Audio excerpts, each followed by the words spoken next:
this chick. Oh, okay, yeah. Let me introduce the manosphere niggas to a chick that they gonna love. What? I got to bring up this chick right here, man. Salutes to her. Watch this. I've been following her for a while, man.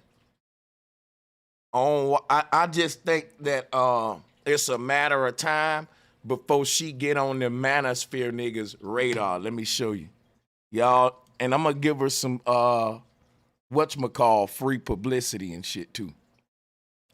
She-Ra 7, Ashira, the star goddess, right? So she got a video, and this is what I'm trying to do, right? I'm trying to get the manosphere niggas, I'm trying to get her on their radar. I'm a messy nigga, right? They like to talk about Cynthia G. Guess what? I want them to get a whiff of this chick, right? So I know they gonna get on her head. It's gonna be so good to see.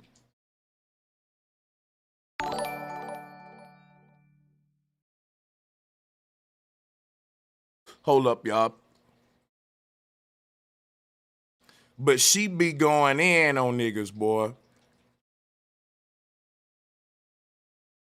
And she one of those chick that's like, if you ain't, you got, in her words, right, you got to be able to afford her to be, like, her videos a mess, yo, real talk, man. Her shit is all about money and getting, getting with men with money. basically, basically, her ideology is a woman get with a man, he should already be established with lots of money, and he's gonna and have no problem spending a lot of that money on her when she get ready. When she's one of the chicks that promote basically, if that man can't spoil you, like he don't deserve you. If he can't lace you out and first of all, you don't need to be dating a man that ain't got nothing, and that is talk about all that building with a dude like y'all growing together from the ground up. Hell no, none of that with her. She's very, on her shit about just dating niggas with money and dog. Oh, look at the title of this one. Broke men always have a reason for being broke. She also supports Kyrie Irving and Kanye. And I think it's because they got money. Me personally, I think if them niggas was broke, she'll be like, oh well. But yeah, salutes to the sister. I'm just sending the manosphere niggas over there to if they want some more material for their channel, if they wanna if they never heard of this sister, if you a guy, put the word out, man, to the manosphere that they need to go check this sister out, join her panel, get in the chat, give them that smoke. So salutes to that. Yeah, I think it's smoke word. I think the brothers should go over there and give them that smoke. And brothers, let me give you a little ammo, just from ammo for you. She has a cult shop. This is her shop right here. She owns this. And she has over 4,000 plus products. Dark Realm online occult shop, right? So if you guys interested in getting any products from her store, it's actually some great items in there, you know what I'm saying? But yeah, she's into the Kemetic thing, Egyptology, of course. But yeah, hoodoo, voodoo. I don't think she really understand the knowledge like how we do. She's basic with it, just a regular hotepper, right? She just a regular hotepper. But yeah, one thing I want to point out about her store was this right here. She's selling Jezebel root, $6 an ounce. And this root is most often used by women to attract wealthy men to help in receiving better tips and raises or in the curse of Jezebel. Y'all look at this. This chick got a video called Broke Men Always Have a Reason for Being Broke. But guess what though? She promotes women being gold diggers and not women getting the bag. So the women are broke chicks and they getting their money from the nigga who got money, you know, trying to be a gold digger from the man with money while talking shit about any dude that's broke. But y'all broke and y'all just gold diggers. And y'all going out the niggas with Jezebel roots and trying to do voodoo and shit. Y'all so damn broke that y'all broads is out here trying to do vabbing. You know, remember they was vabbing and shit and trying to rub they coochie juice everywhere all over the place. This is the desperateness of y'all chicks. Like, cut it out, man. Y'all can't be talking this cocky right here. You can't be talking cocky like that.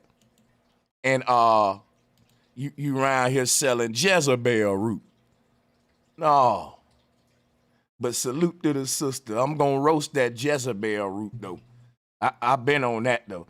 Cause y'all talking about this root gonna help you attract wealthy men. Get the hell out of here. Doing magic on niggas and shit. Y'all some damn witches. This ain't even right. People, this must be boycotted. There should be no use of magic. Cause let's say this Jezebel root work. That's no different than Bill Cosby giving a chick a Quaalude. She didn't want to do nothing. He slipped to a Quaalude. Now she want to get busy. A nigga didn't want to give this chick no money. She hit him with the Jezebel root. Now she done emptied his bank account. God damn. Oh my God. This ought to be a crime. This is drugging. This is drugging, Your Honor. She took everything I own and she used the magic Jezebel root. Hey, yo, if this root work, nigga, if this shit works, we need to get rid of this Jezebel root. You niggas need to be careful, man. Because if this root work, nigga, oh, man. But anyway, let me move on. Let me open my emails up. Yeah, they around here trying to abracadabra them a rich nigga.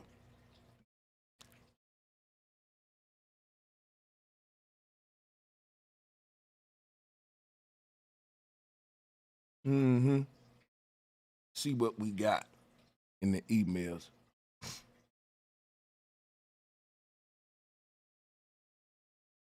Yeah, trying to Houdini them a six-figure nigga. That's right.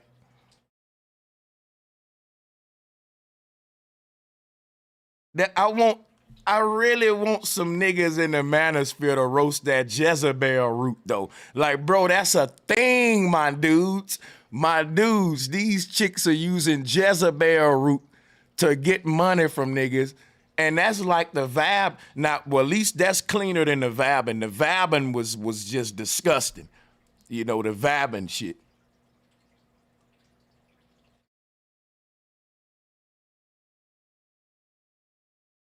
Damn, I got so many Kanye West videos in my shit. Let's go ahead and talk about Kanye. Fuck y'all won't let me stop talking about these niggas.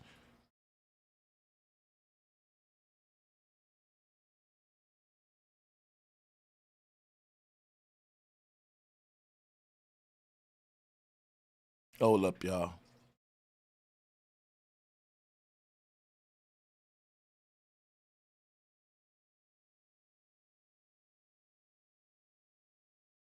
Uh, Kanye West.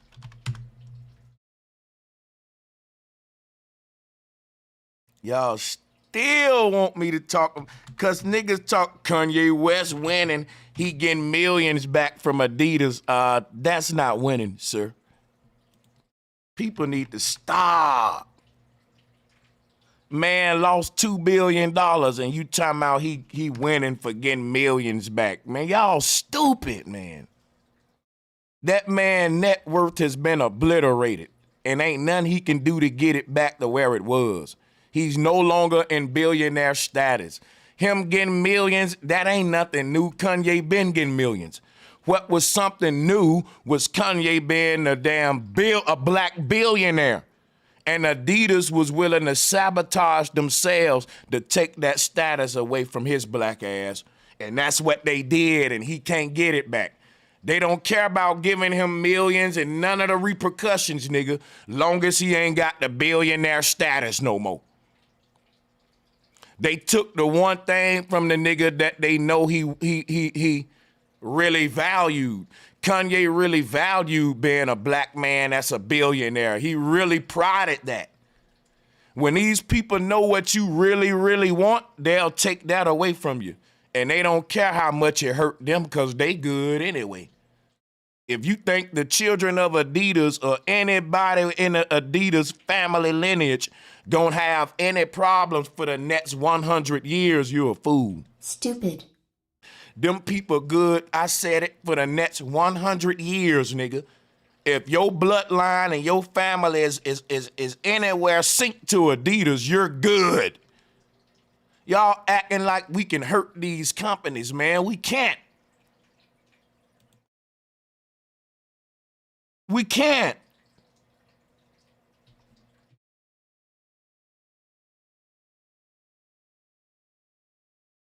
Ain't nothing you can do that can stop Adidas from being a company that's gonna still be they children ain't gonna have to work. When you go to talking about Adidas, Nike, nigga, even shit like Converse, Fila will still be here in the next 50 years to 100 years. Jordan will be here for fucking thousands of years to come. Motherfuckers will be wearing his logo like the Christian cross on a shoe, nigga. You're talking about brands that are timeless, brands that are gonna be here like Nike and shit, Adidas, the fucking brand of original hip hop. Whenever you got to do the history of hip hop, you gonna see niggas with shell toes everywhere. Like, get the fuck out of here. You can't take nothing away from Adidas. Stop fooling yourselves. And guess what though? To be fair, you can't take nothing away from Kanye. Cause his children gonna be straight for hundreds of years to come, which is why y'all need to worry about your goddamn self. Adidas good, Kanye good, and neither one of them can really hurt each other. These are just motherfucking billionaires taking millions back and forth from each other, hitting each other on the wrist and shit. Man, get the fuck out of here. We got bigger problems. If you think this hurt any of them niggas, you a fool. Once you go get up in the $100 million around this bitch, man, it's okay to you lose a few million. Nigga, if I gave you $10 million right now, you and your kids won't have to work. You'll know what to do with that money to make sure you feel me. That's just 10 million. Now let me give you 50 million. See where I'm going? 100 million, 200 million, 300. Come on, man. Kanye was a nigga worth 2 billions. Do you know what a billion is? That's a million times. You know, like, let me make sure. See, let me make sure, nigga.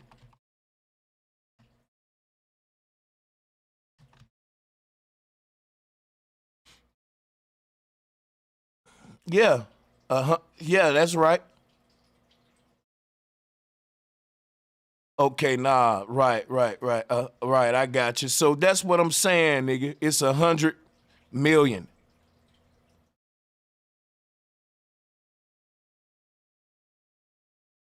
But just that, see, we can't even fathom these numbers, man. Billions and shit.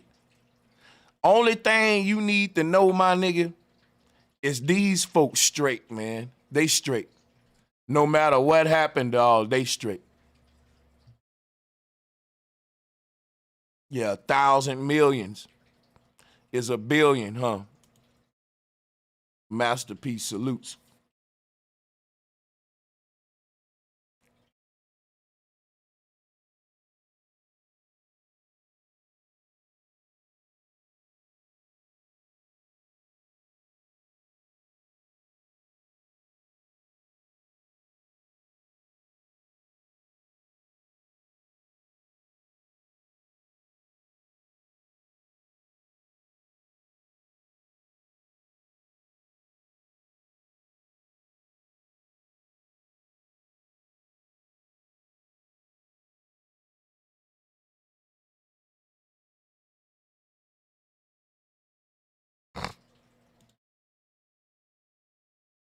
People keep telling me about Pierre Thomas video.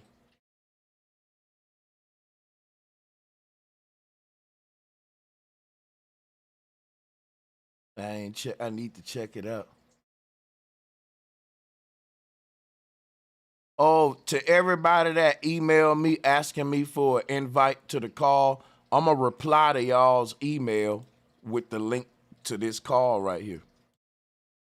Check your shit.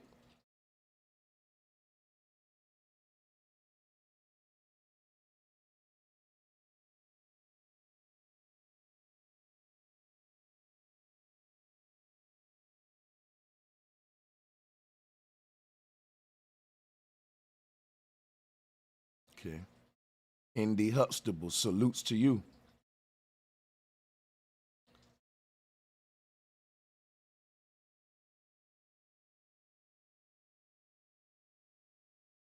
Y'all know I got a stream with Jesse Lee Peterson coming up soon.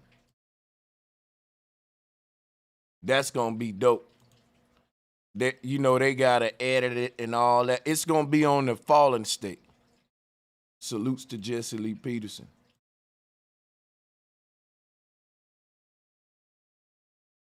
But we definitely gonna have that. Be on the lookout for that.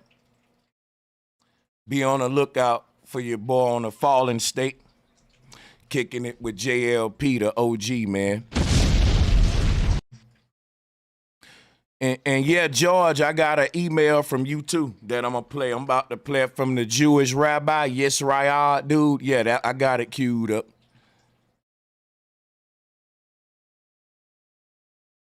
Uh-huh. I'm about to play that joint since we were viewing videos. And look, y'all, yeah, this joint that he didn't ask me a lot about flat earth. Toward the end, he asked me like, is the earth flat? And I was like, for sure, but he didn't ask me much about flat earth during the call. I'm not gonna play none of this because it's gonna air on his show. I'm just promoting it so we can be looking for it so, you know, it can do good with the numbers and stuff. But so, nah, I'm not gonna play none of it because he's gonna air it on his show. But yeah, that's gonna be a fire interview, man. I had fun with Jesse Lee, man.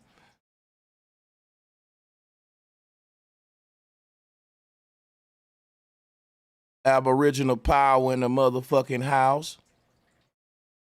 George Macon in the motherfucking house. OG Leo, what's good? We got Poetic Empress. Let me get in this chat, man. Sir Drop. Masterpiece. Indy Huxtable. We about to let you guys on. We see y'all in the waiting room. We gonna let y'all on. I wanna do a couple of these reviews and shit first.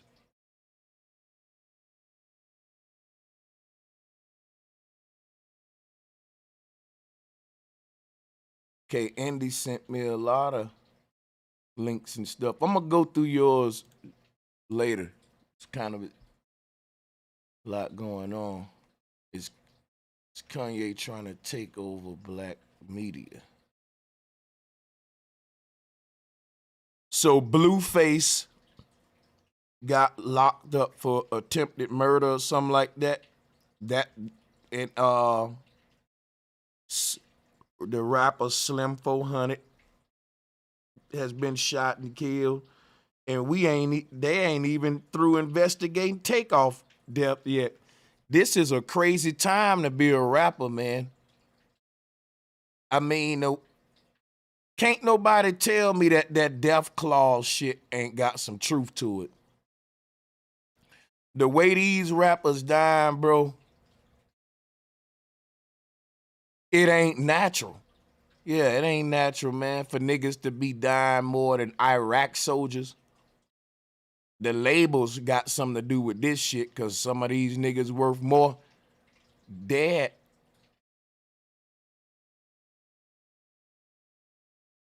Y'all ain't sending me too many videos, but yeah, I got my email open if you guys want to send me some stuff for video review. And yeah, I'm letting some people on the call. Be advised though, if I got to review some videos, I'm gonna mute everybody.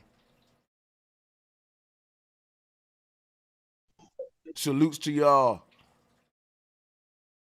Hey, what's going on with you, man?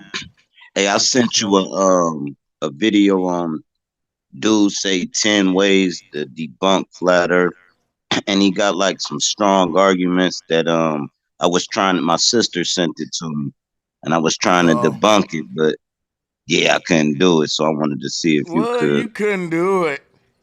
No, the way he was What? explaining the way he was explaining, he used all our points. He This ain't is used none from of. three years ago too. Sir, okay, drop. We want to get on the flat Earth. I see. Okay, I'm gonna have to go through this then. Couldn't do it. It's just 10. He just do 10 points, top 10 points. He like try to explain how water forms a ball. He say they using the wrong instrument to measure per square and all this other. You would just have to play it. It's real short. It's probably like 10 minutes at the tops. But he just go point for point, so you can just go right after him. You know what I mean? Yeah, it's 20 minutes though, but I got you. I'm gonna do it.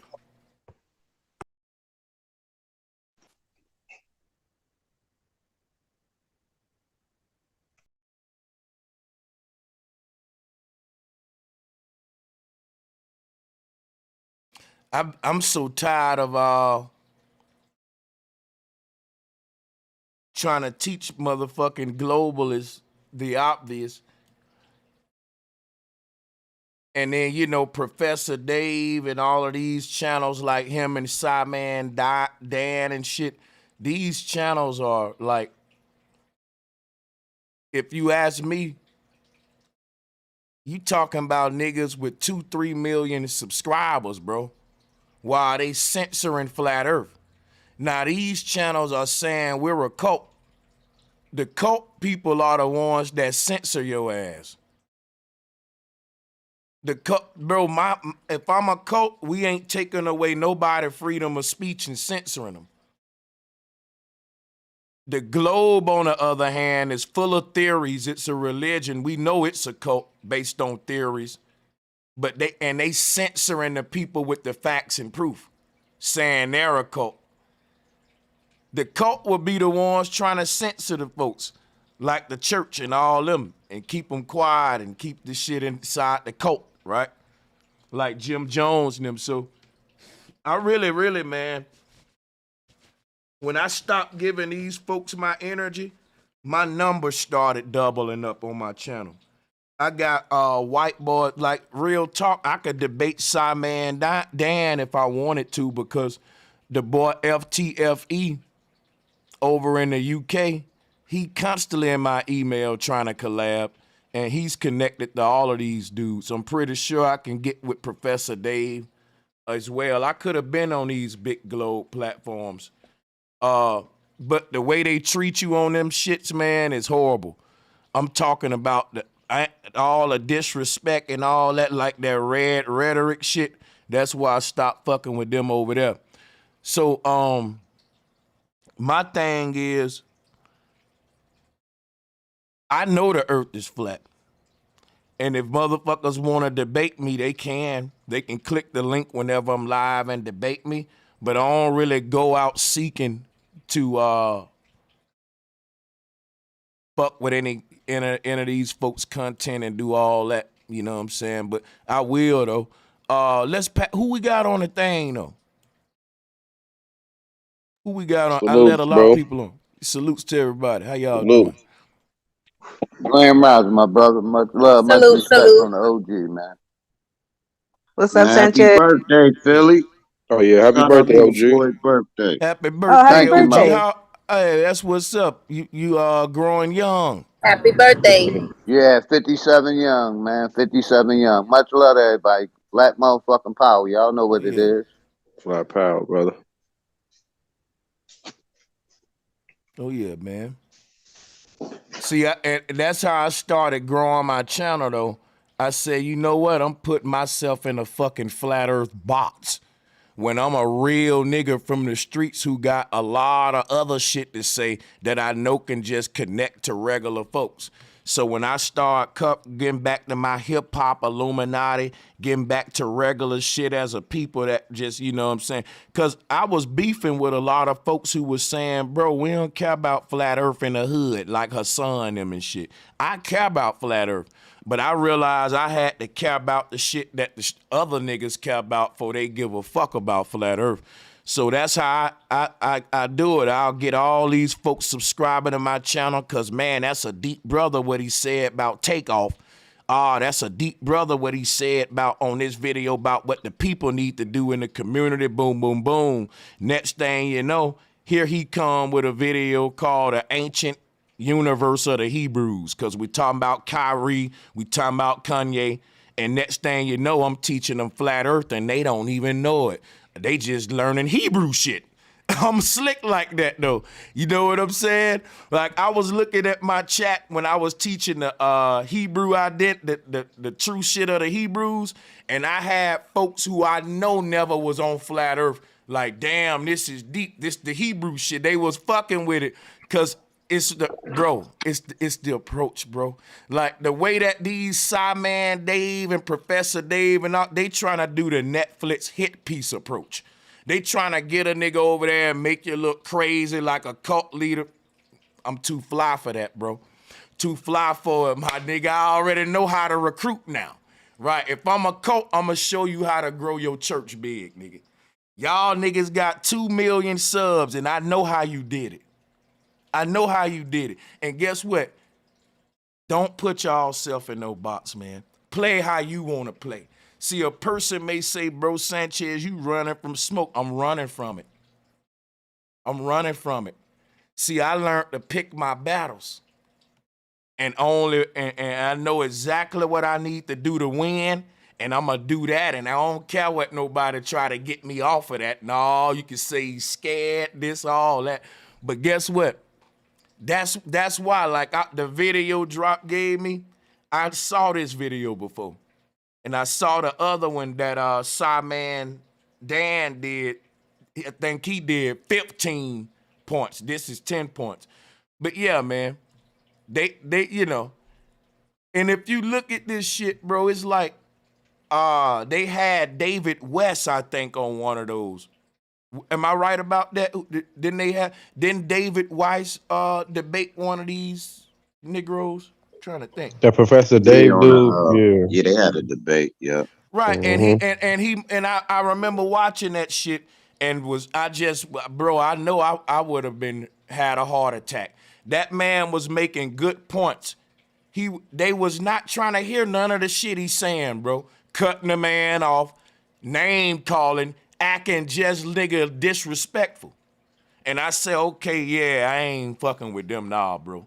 Cause I already know how my temp is. They gonna make me look like a fool. I'm gonna be cussing and shit. I know I'm gonna get off my square with these white boys. I almost did with Red Rhetoric. That's what they wanna do though. You know, they wanna get You that can't clip let where them do it though, yeah, bro. Yeah, if you know they gonna do yeah. it, you can't give them what they want, bro. And You you know gotta, what? And I'm yeah. not. That's why I ain't even debating them. I ain't even paying them no attention. Mm. Cause that's yeah, they what they will want. try to make a I go mockery in of there it. and And yeah, play it smooth. Still present, but play it smooth on their ass, and they'll never know. Yeah. I know how to see. I ain't ready to debate them yet, not because I ain't got the truth. It's a numbers thing. It's just a numbers thing. You got to get your weight up. So my thing is this: once I get my numbers to a level where I'm a force to reckon with, I might consider it.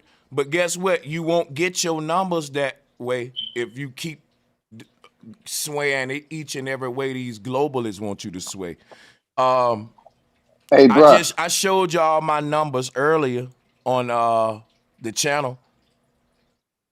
Yeah, go Hey, ahead, OG. now I just wanted to ask you a quick question, bruh. What do you think about them changes in the Ten Commandments, man? We gotta They up talk in about it. Mount Zion right now. Yeah, they're rewriting the law, and I want to read the new Ten Commandments. Are they? What's the new one? Hey, that's new to me. I didn't even know that.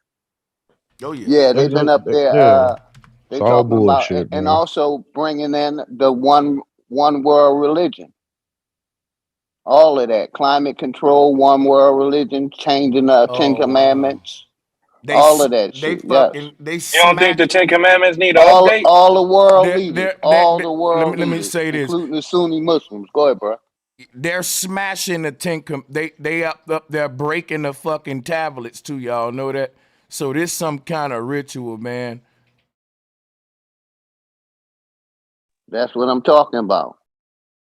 Hey, brother Sanchez, you don't think this Oculus? You don't think the Ten Commandments need an update? I don't think it's 10 commandments. I think that the law is written in the heart. See, any commandment is a military order. That's a military order when we're supposed to be governed by our consciousness, because you'll never be able to sustain 10 commandments as a moral code worldwide. I mean, you ain't gonna have thou shall not smoke, thou shall not. It's more than 10 things you can do wrong in the world. So, like you said, you would have to update them every generation because it's new evil shit out today. And that's why I said it shouldn't be no 10 commandments or all that's crazy shit. It should just be do unto others as you have them do unto you. See, ain't no way around that. If you don't want nobody selling your children cigarettes to make them addicts to get lung cancer, you don't sell nobody cigarettes. If you don't want nobody, see, if you had this one law, do unto others as you had them do unto you, heaven will be on earth. Heaven will be on earth. Because everybody will treat the next man exactly how they want to be treated. You wouldn't have a system where we can treat the homeless people that way, or treat children this way, or we could treat black people this way, or we could treat, or we can capitalize off this nigga because he's ignorant, or no, you would give him the knowledge if he's ignorant. That's your brother, right? But in this world, you prey on his ignorance. You can make money. That means there's an incentive to keep people ignorant, to keep them dumb. Now that I know I can predate on it. So the world will never get better with the system we got.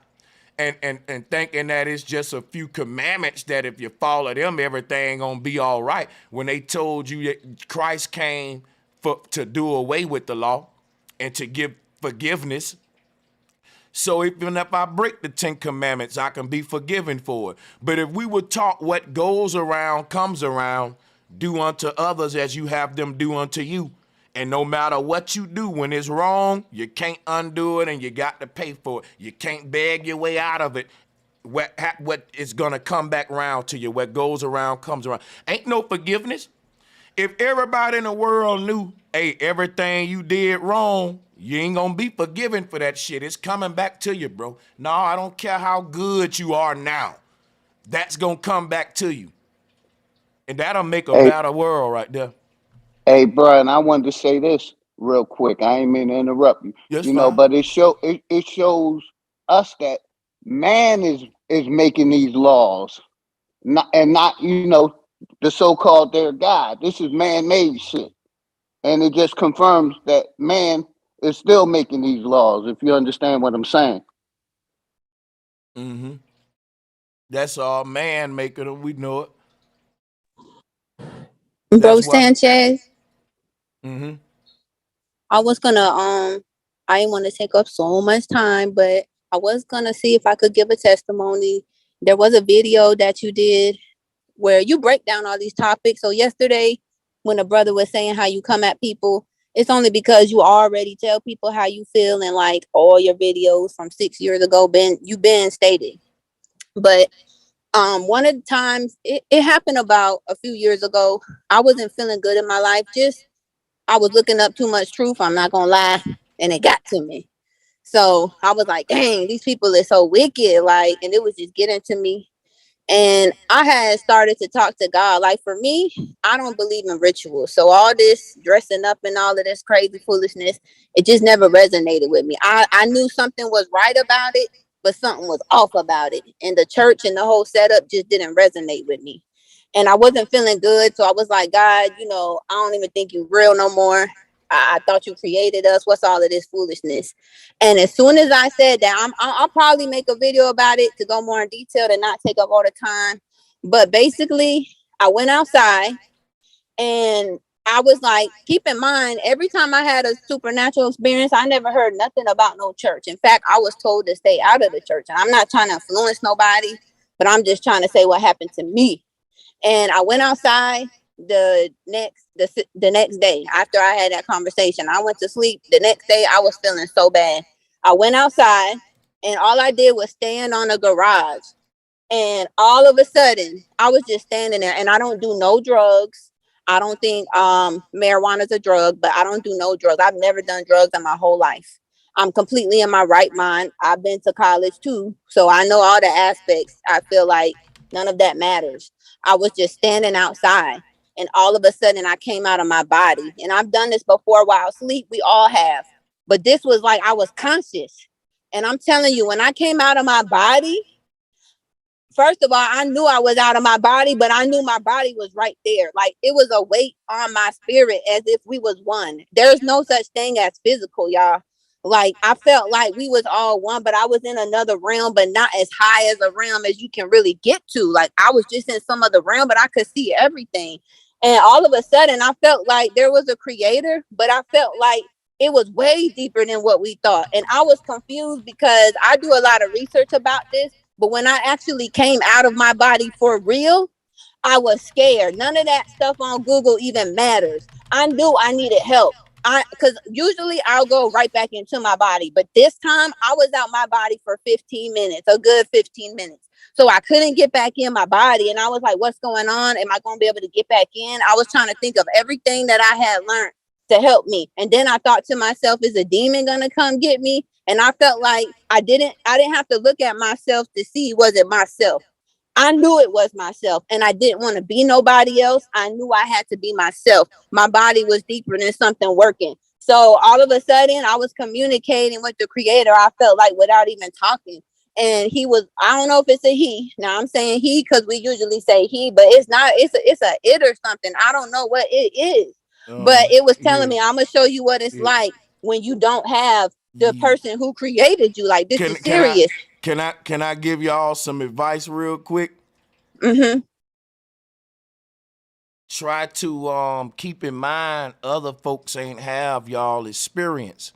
So them hearing you got to kind of make it to where it's digestible for everybody, and then you don't want to be too long with it. Because I'm gonna tell you something about, you got it though, sister. Much love to you. Okay. I see what you're saying. Basically, what ultimately happened, I had a feeling of what it felt like to not know who you are, to not know your true self.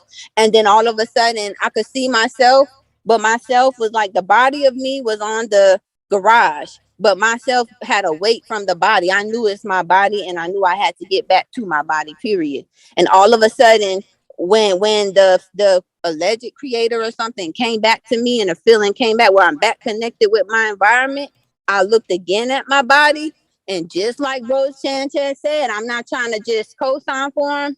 We are light beings. Like, everything inside of me was illuminated. I never seen a light on this earth that serious. Like, my everything was moving at the speed of light. I couldn't even like see it all. The cells were moving. Like, the heart, the brain, everything, it was all embedded. Like, it was definitely like how they draw it when the scientists and the doctors draw it, but they don't draw it with that light because they can't see that. When you draw the blood and stuff out, everything come out dead. They don't have no technology that just can see inside with it being alive. And when I'm looking at it, I didn't care about nothing. Like, I was just in awe. I couldn't stop staring at my own self, just myself. I couldn't imagine having an experience and seeing something in the dang on cosmos. It's very Hey, amazing, you guys. This is deeper than what you think. I don't think Bro Sanchez trying to disrespect nobody religion, but wake up, because the spiritual realm is not something to just talk about. Ever since, and I have more experience in this than just this. I'm just bringing up this one, but never when I had these experiences was someone telling me to go into some type of religion. It was always like something was trying to free me. And I've had beings come up to me too and tell me that God is real, just like you can't see the wind, that you feel it though. God is real like that, but it's not what you think. You have to stop letting someone else interpret it Okay, for you. we gotta You know. end up sharing hey, the mic dig around. this. Salutes to the Let me sister. give her this only like 10 sentences. All right, now what she talking about, right? My mom had this experience, but it wasn't nothing like that. Her brakes went out her car, right? She going straight into a she coming down the hill about to go into a BP gas station. Her brakes go out. And she told me she was able to leave her body and watch the accident. She didn't come to until she got out the coma and explained the whole accident.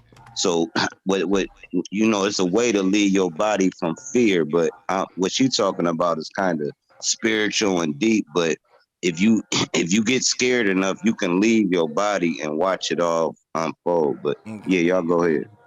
All right, let's press forward with a new paradigm here, guys. I don't want to talk about out of body. I'm gonna be totally honest. Well, I've been trying to, kick the can and not be too harsh, but yeah, I don't want to really talk about that right now. I'm in my body right now, and there's problems in the world that I'm in, and out of body, all that is what I'm on. I love it to death, but right now, I want to talk about this goddamn this law, this Mount Sinai shit, because they block my channel and people don't understand the agenda of this shit, and now I got to kind of teach it on my other channel here. But they got all of these big religious groups pushing for the climate law. The climate law, in case you didn't know, is a legal objective for the union to reach climate neutrality by 2050. And you know what that mean, y'all? That's finna end up in a world where you getting carbon taxed and shit. The new law on the earth is gonna be inhumane and immoral. I was telling y'all that on my channel, how they got to rewrite the law, cause the new law in the new kingdom of God, in this new kingdom of Zion and the smart world and this new system that they got, you can't have a religious moral code like a thou shalt not kill, thou shalt not steal. You can't have all that. You can't have the world in the future under that same law, because where we going now is finna go to a whole inquisition, back to the old church and the old law, and the old law and the inquisition and all that, man, is lawlessness, no law. That's what's called a period, purgatory period, the Hunger Games. That's what we're about to go through, man. When you got all this Mad Max scenario, they're about to terraform this earth in between now and 2100 to a place that's gonna be goddamn looking like an alien world. People gonna be dying. It's finna come with more CRISPR technology. It's finna this transhumanism push is real. But they can't go forward with what they doing in the environment without having a problem to say, this is why we got to go out there and transform your world. And the problem is, well, because the climate changing and it's getting the earth heating up. So we got to go out there and build a new infrastructure to fight against this big bad global warming, and all your religious groups with it. I've been telling y'all, this is the new world order, one world religion, which is save the world, but it's really attack the people in the name. They used to kill people in the name of God. The new system is they gonna be killing us in the name of climate change. They gonna be killing you in the name of, well, we gotta save the earth. And this person, you know, they giving off a lot of carbon emissions out. Just imagine in the future when they go to saying shit like, this strand of such and such causes this group to produce more carbon emissions than the next one. What do we do with them? Think of what Hitler did. See, this is crazy. Y'all don't understand. We at the beginning and cusp of an inquisition. It don't look like it right now. It just look like a bunch of people trying to save the world. I know. But I'm telling y'all, I've been researching this a long time. And what all of this, and I'm a screen share. You can look it up. Look up the climate law. They've been talking about this law. And that is it's supposed to be a law that affect the corporations and industries, making them make cleaner infrastructures and industries and stuff. But they already done that. All the industries going green and electric like Tesla. So what's the problem now? We getting rid of factories. That's why niggas ain't got jobs. In China, they finna be getting rid of hella factories and all that because they finna replace the slave labor with AI. They dismantling all the shit that's polluting the earth. And while they getting rid of everything that they said causing climate change, they saying climate change is getting worse. Think about what I'm saying. We've been going green for the last decade, which means these greenhouse gases should be reducing. They telling you it's getting worse, y'all. Even though we dismantling the infrastructure that they blaming it, that they using to support this lie. They know people don't do enough research. Now watch this. They're saying it's getting worse because of the everyday modern man. If you in a gas car, you part of the problem. You need to get you an electric driverless car, right? Taking away more of your losing control. The cars they making in the future won't even have steering wheels on them. I'm not Gucci with that. I want control over my life. We going into a world where y'all AI is gonna be God and police and walking up the niggas scanning their forehead saying, go quarantine that nigga, separate them, boom, like in the movies. And this whole climate law is the beginning of it, y'all. It's the beginning of it. And just the fact that you got faith groups shattering the 10 Commandments saying we need to worry about the climate change. This the new religion on earth. This the new climate change is the new religion. Because anything can be done to anybody in any place in the name of, well, it's to help reduce greenhouse gases. Just like the old church would say, well, it's to help reduce sin. They just getting a new language for the same monster.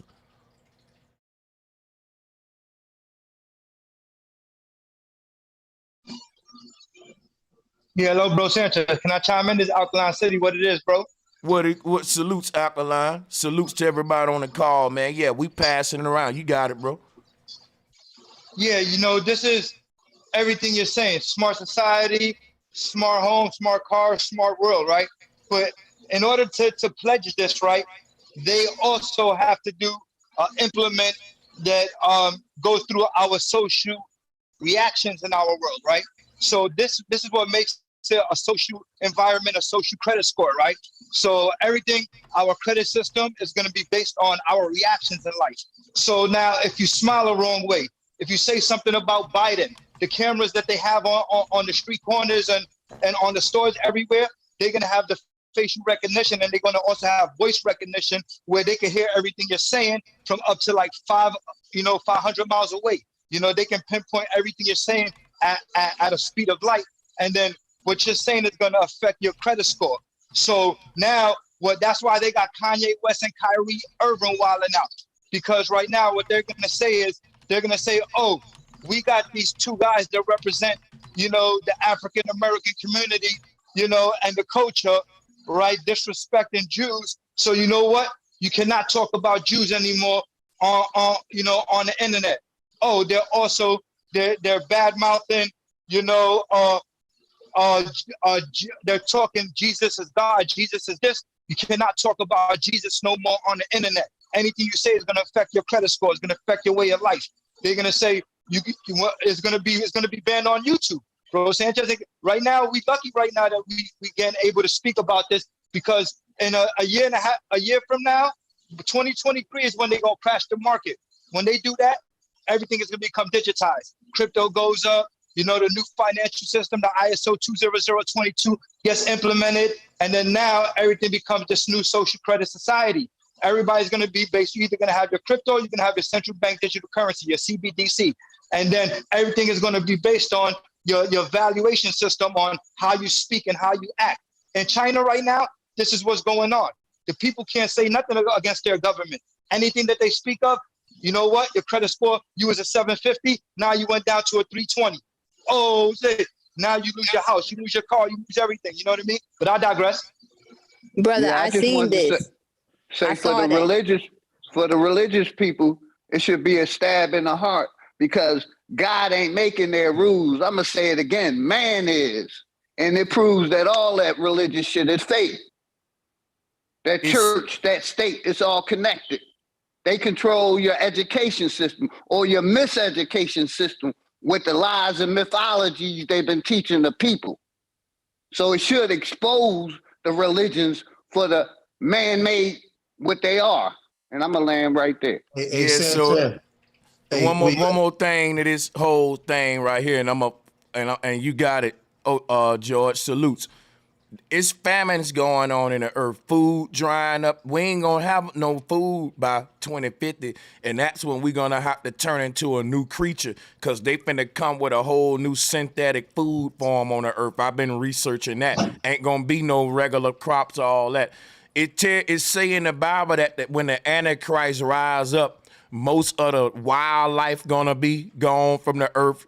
It talk about the famines, the droughts, the water getting polluted when it, and it talk about because of that, the whole church gonna fall away from Christ and worship the Antichrist. And it talks about the Antichrist rebuilding the Temple Mount, rewriting the law, and we're definitely witnessing all of that right now, man. And how the church is going along with it, just like they say in the Bible, man. Hey, you know how they were saying that gene editing and germline editing was unethical, right? Mm-hmm. We're saying that it was illegal, but they try to find ways to get around it. Well, during the shutdown, we were shut down. What was that date? It was they had did the first gene editing. It was an article that came out March 4th, 2020 during the shutdown. They had they did the first CRISPR gene editing on somebody's body. Now, this stuff is supposed to be unethical and all this kind of stuff, but I was telling people they was removing the CC5R gene in China already, and they had locked that Asian dude up because those two twins was born with AIDS, and he removed the CC5R gene, and I think one of them didn't have it or whatever, but they found out that when you remove that gene, it enhances brain cognition. So they was doing the study over in what's that college in California? Cal Berkeley. They was doing it, and they was doing it here at the University of Pennsylvania. So there's a lot of shit that's going on behind the scenes that's supposed to be illegal that they're doing it, and it's all connected. It's all connected to them taking away your rights. I got another article I'm gonna send you where Jeff Bezos just said that when he dies, he's going to give away 90% of his fortune to climate change. Damn, man. And see, and hold on. Let me respond to George. That's just Jeff Bezos investing into his own agenda.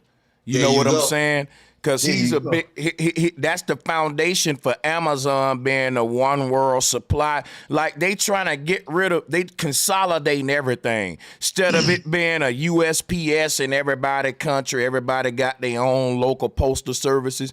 Imagine a world where there's only one delivery service. That's Amazon. Just 30 seconds. I'm 30 seconds because I threw the gene part in because now that we having this type of conversation, I really want you to hit everybody over the head with this, because with this gene editing thing and splicing and germline, all the stuff they're going to do, the way they're going to usher it in especially to get men on board with it, they're going to cure erectile dysfunction. Please listen to me, man. Pay attention to what's going on. It's going to be. My brother, hold on, brother. it's already. Let me say. Yeah, go ahead. Let me say what I'm saying. What they're going to do to get men on board, they're going to use this technology to cure erectile dysfunction and other things in children, and then they're gonna come in the back door with all this other stuff with the nanotechnologies. But I'll land there because that lands into the greater conversation. But I'll land there. Yeah, check this out. What I'm trying to say is, CRISPR technology is already being implemented and everything. You know what I'm saying? But I don't even want to get into what it's implemented in because you know what I mean. It's not here or there. You know what I mean. But besides that, what you were saying, right, about the CRISPR technology, that's what's getting implemented into the Neuralinks. So when in 2024, when they release the Neuralinks, right, it's going to have CRISPR technology in it, right? So people are going to be getting their DNA implemented when these chips go into their brain, right? And what it's going to be, it's going to make people do is going to make, you want to be like Bruce Lee? Okay, you just download the app. Boom. They're going to sell you an app. You know what I'm saying? Just like in the you know the Apple store or whatever, you know what I'm saying, the Amazon bookstore. You just buy the app, you download the app. Once you buy the app, then you could be Bruce Lee, you could be Whitney Houston, you could be whoever you want, you know, through this CRISPR technology and this metaverse that they're going to Neuralink into the society. But in order for you to get into this metaverse, you got to be prepped for it. So they're prepping the bodies with these nanites and all these other type of things, but I don't want to get into that on Bro's show. But you know what I mean? I digress. Yeah, I do think they don't. Oh, go ahead, bro. No, I'll go out there, y'all. All right, I do think, yeah, it's just a couple lines. You know, I ain't long-winded. They is going to start with the paraplegic. They're going to give him an arm. But see, what they trying to do is be able to connect these devices to the brain signal so your brain can move the arm without you having to do something else.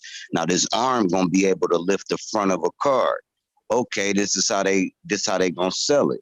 So now, for me to be even able to compete, I'm going to have an arm that can lift the front of a car. I'm going to have legs that can do this. I'm going to have basically exoskeleton suits is going to be the first introduction of transhumanism. So everybody going to have these suits. They actually going to have Gucci suits, for Christ's sakes, Louis Vuitton suits. But these things is going to make you be able to do what somebody can't do without the suit. So they're going to make us want this shit. And then once we invest into it, it's pre-predicted programming. Then they gonna come with the apps like dude talking about. Then they gonna come with the whole world where you don't even have to leave your house. You can just be in another world. But first, if you notice, if you go inside, and I'm done, if you go inside a grocery store now, there's no cashiers there. All that's automated. If you get a phone call from a business or something, that's not a human talking to you, that's a robot.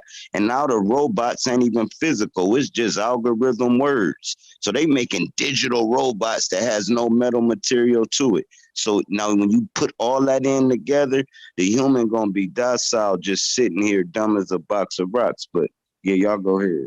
Yeah, I was saying because what happened was a lot of the technologies that they talk about now, they say, well, we just discovered this. They discovered it 40, 50 years ago and probably before that. That's why they give you movies 30 and 40 years ago that they was actually doing this shit. Or they can give you implications that they was doing it. But they got this thing now called, you know, with these designer babies coming, where they can alter or gene edit the baby already. And this is why they were saying that the germline and stuff was illegal, because you don't know what you're doing to the development of this child. But when they removed that CC5R gene, they found out that these children was coming out like 5 times smarter than the average human. And I'm saying to myself, like, how the fuck you know this if it's supposed to be illegal? Like, are y'all talking about microchips? No. Okay. So sure. This is like this gene editing procedures and shit, how they manipulating DNA to achieve certain results in certain humans and manipulate all out. Bro, it's crazy, man. Wow. Because the hospitals we're born, babies. You know what I just was thinking about? That may be a conspiracy that all the hospitals in the hood and shit, they got a certain way how they treat the babies and certain shots they give them. And then when you born like in Hollywood and all that in these rich places, they give you do shit kind of like on some the right way to like the gen is how you get the genius. And I think they doing that by manipulating the genes and the genetics. You know what I'm saying? Sanchez, type in designer babies real quick, just the Wikipedia part. I want you to read just the first paragraph of what. Look at this shit. They don't even hide it. They put it right in your face. They put it right in your face. And this is your move. This is all the stuff they put in your movies. What they telling you was coming. Even in is it related to adrenochrome at all? No. Okay.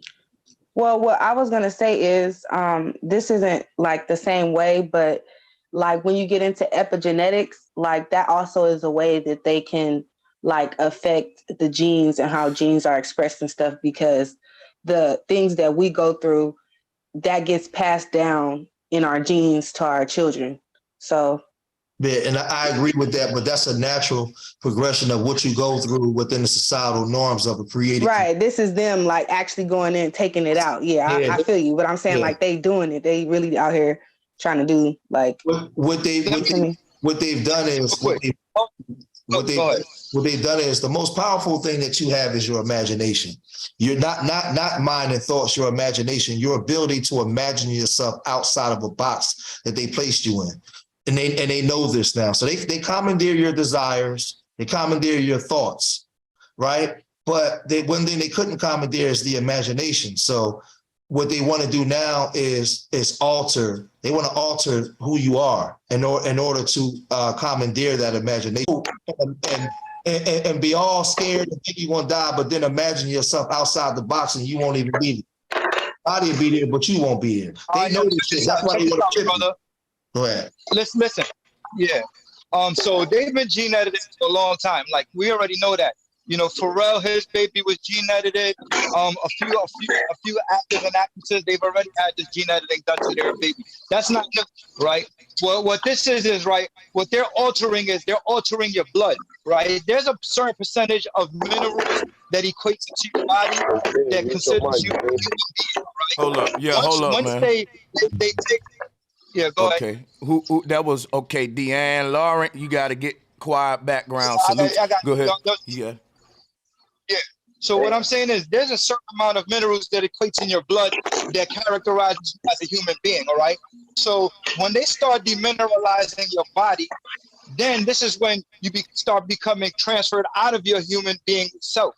This is what is considered a transhuman, okay? So what they do is they're making a mineral deficiency in your body, and that's what it's doing. The minerals that you become mineral-less with, mineral-less, that's the deficiency that equates your body from going out of a human state to a non-human state. So this is what they're doing. They're demineralizing our blood, and they're putting stuff to deficientize our blood, from nanites to type of GMOs, chemicals, and so forth and so on. But I digress. Go ahead. Hey y'all. Microphone check. Smoke signal in the motherfucking house. What's good, bro? You could go ahead. I'll go after you. Yeah, salute to the channel, to the panel, and to the chat. With that, you just asserted, sir, and I don't know who that was speaking, but with that, you just asserted. Alkaline, brother. Alkaline, okay. Peace to you. Yes, sir. Salute. Peace to you, brother. Almighty power. With that being asserted, what would you suggest are the preventative measures from having this happen to you? One, you gotta find out what are the deficiencies of the minerals and the tactics that they're using to make your minerals deficient in your body. One is, I would suggest to everybody, look up Dr. Sebi if you don't know who Dr. Sebi is, because Dr. Sebi, what he did was he got everybody into a God state, ethereal state, because they're trying to take your ether away from your body. They don't want you to have no electromagnetic energy. They want you to be ironless. They want you to be smoke signal. Yeah. And hood terms, you gotta change the diet, my brother. Okay, so That's one of them. wait, That's one of wait. them. Another one. Okay, Hey, one is OG, started- hey, hold up. Hey, Now- OG will make a good translator for you, Alkaline. I just thought about it. Yeah, go ahead. Okay. OG been on 100 million times. You know what it is. But I mean- hold on. Number two is right. You gotta know. You gotta look at stuff like Bro Sanchez show and all these shows like us, and you gotta find out the research and the knowledge. You gotta know about the 5Gs and all the technical, the nanites and all of these things that they're making your body mineral deficient with, and then you gotta do your research on that and how to prevent that. And one way you can do that, like with 5Gs electromagnetic rays, there's a stone called shungite. So if you into your chakras and you into your your 7 layers of your souls and all of that, you would understand that shungite is an electromagnetic. It's a deflector, so it will deflect the artificial electromagnetic frequency from deterring your ethereal energy in your body. But go ahead. Okay. Now suppose we gather all the necessary. What you call them? The stones, the gems or whatever, the stones, the rubies, whatever, and we change our diet. Poof, the bad guy goes away. What happens is you go from, Well, let me answer that. The state of Canaan. Let me just say this to make it simple for him. Make it simple for him. Because look, the bad guy don't go away, but the poisons and shit that the bad guy put in your body, that go away. But I wanted to put it in a more pure state for him, bro. What you're doing is you're in this is a war of angels and demons. You know what I'm saying? This is Osiris versus your creator, your ethereal energy. They want to extract this from your body. You understand? So everything that you're doing is to keep your body as electrical and as much ethereal energy in your body as possible. Because what is your ethereal energy? That is your life. That is life. That's what gives you life. That's what allows you to wake up every day. Right. That's what allows you to walk. That's what allows you to talk. That's what allows you to have motion and function. So if you lose this ethereal energy, you lose your functionality. Never be able to do that. So what you want to maintain as much as possible. Yeah, so what you're gonna do is, if you eat the right things, it's gonna take those poisons and that ethereal energy from you. If you do the shutouts, it's another thing. You gotta.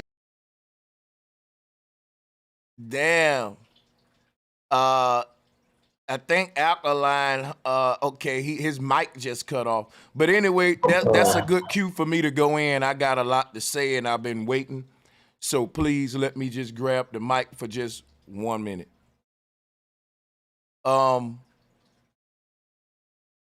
I don't really want to talk about dieting because we all know the importance of that. We ain't really got it. I want to, like I said, this is big, man, this whole climate law.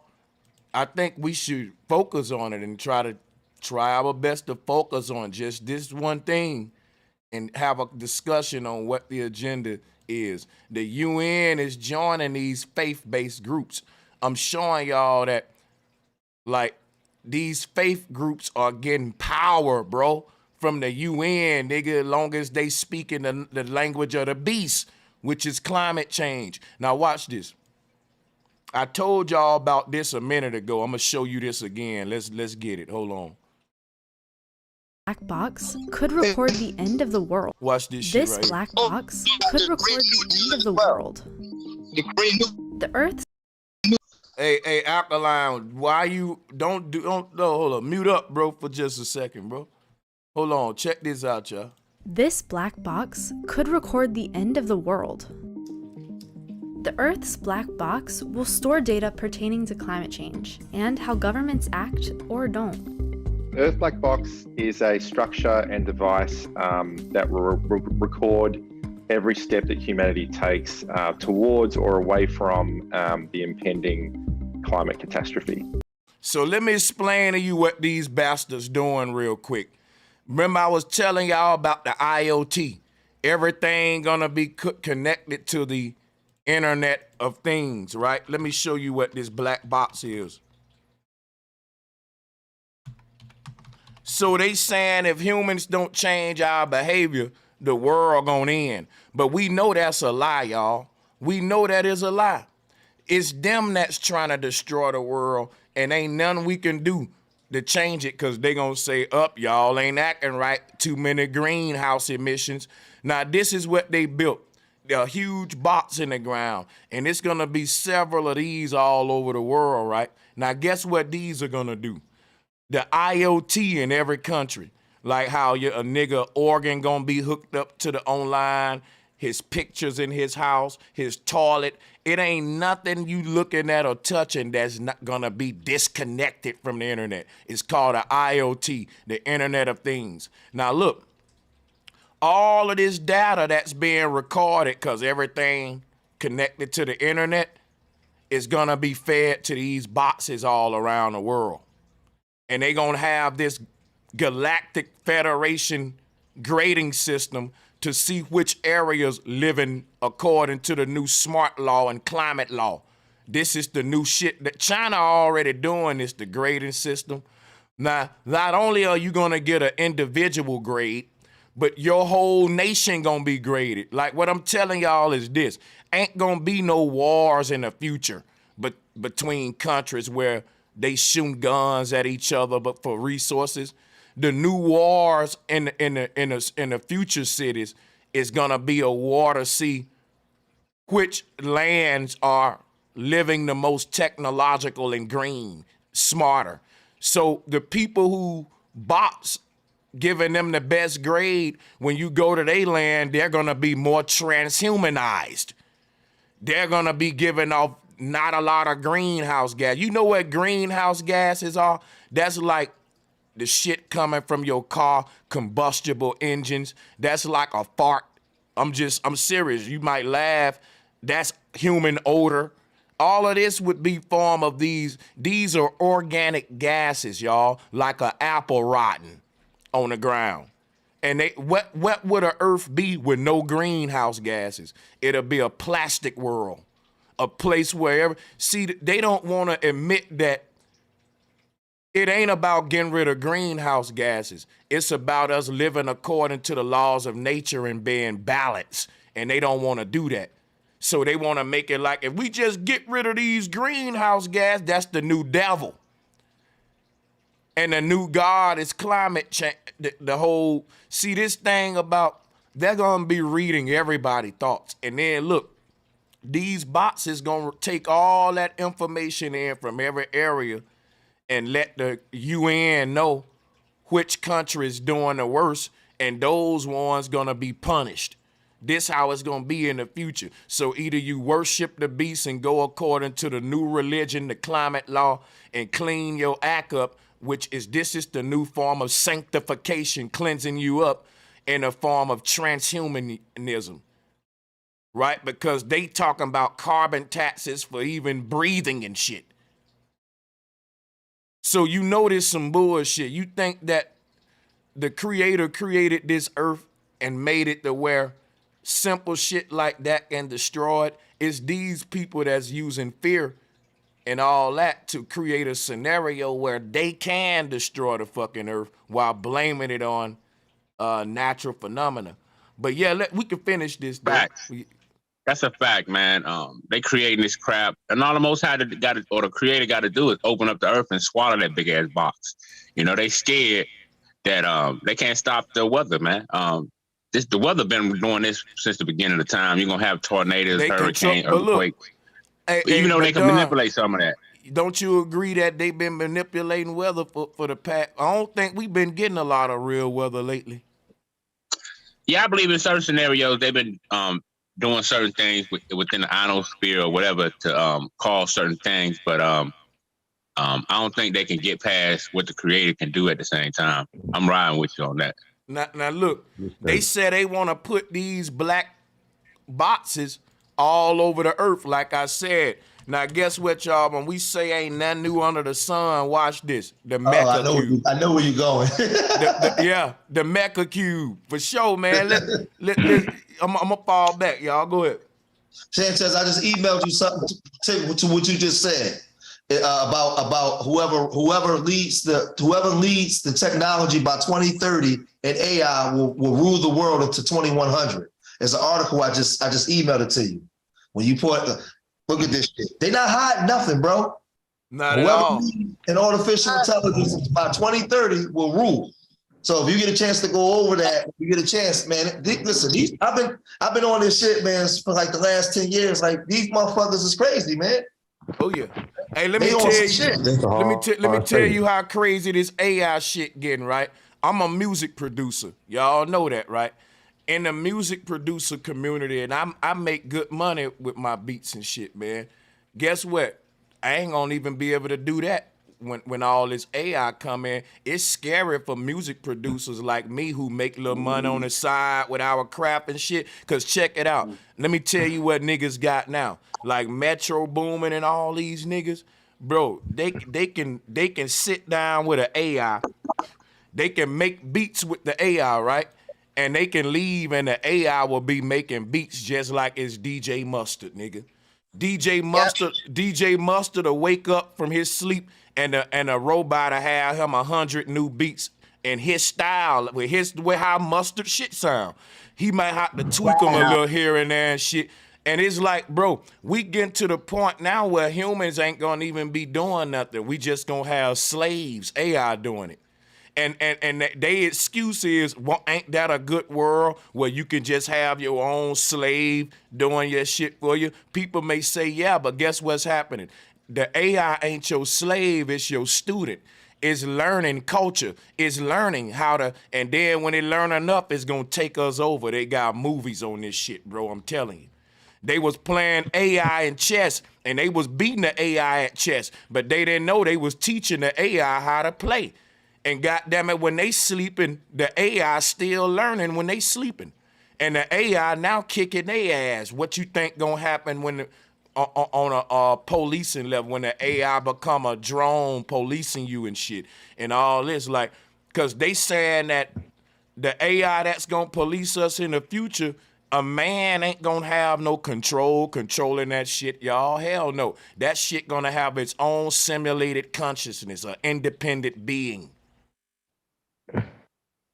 And the father's AI warned us that we want nothing to do with AI. He warned us to stop everything we're doing. Go ahead, dear. Yeah, I was just saying that it was true because on Indeed, if you look, they have jobs like that where you go in there and you teach the AI system. So imagine if you teach them, what's going to be your job after you teach them?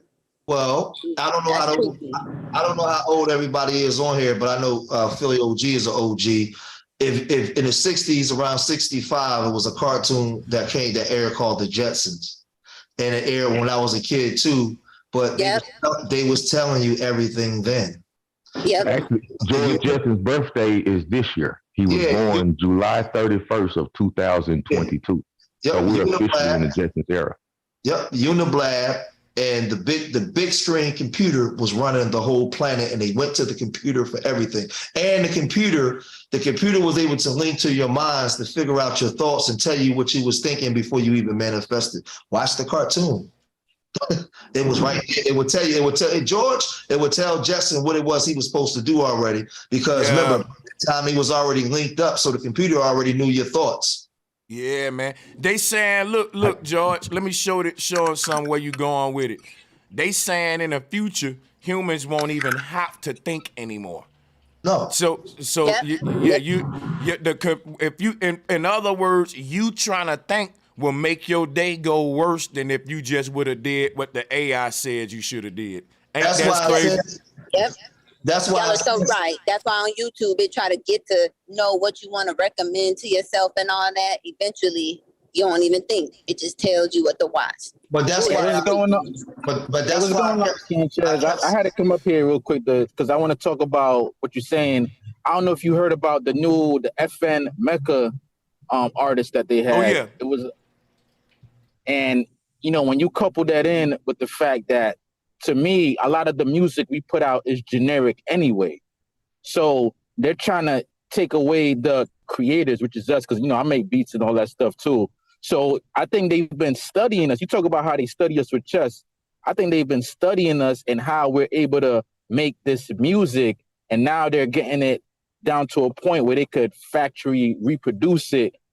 But to me, even though that's going to be a problem, I think the music is going to be so generic, and I think that we're so smart and ingenious that we'll be able to still come up with new methods. You know what I mean? So like, let them have the beats and the ways to make the music and stuff.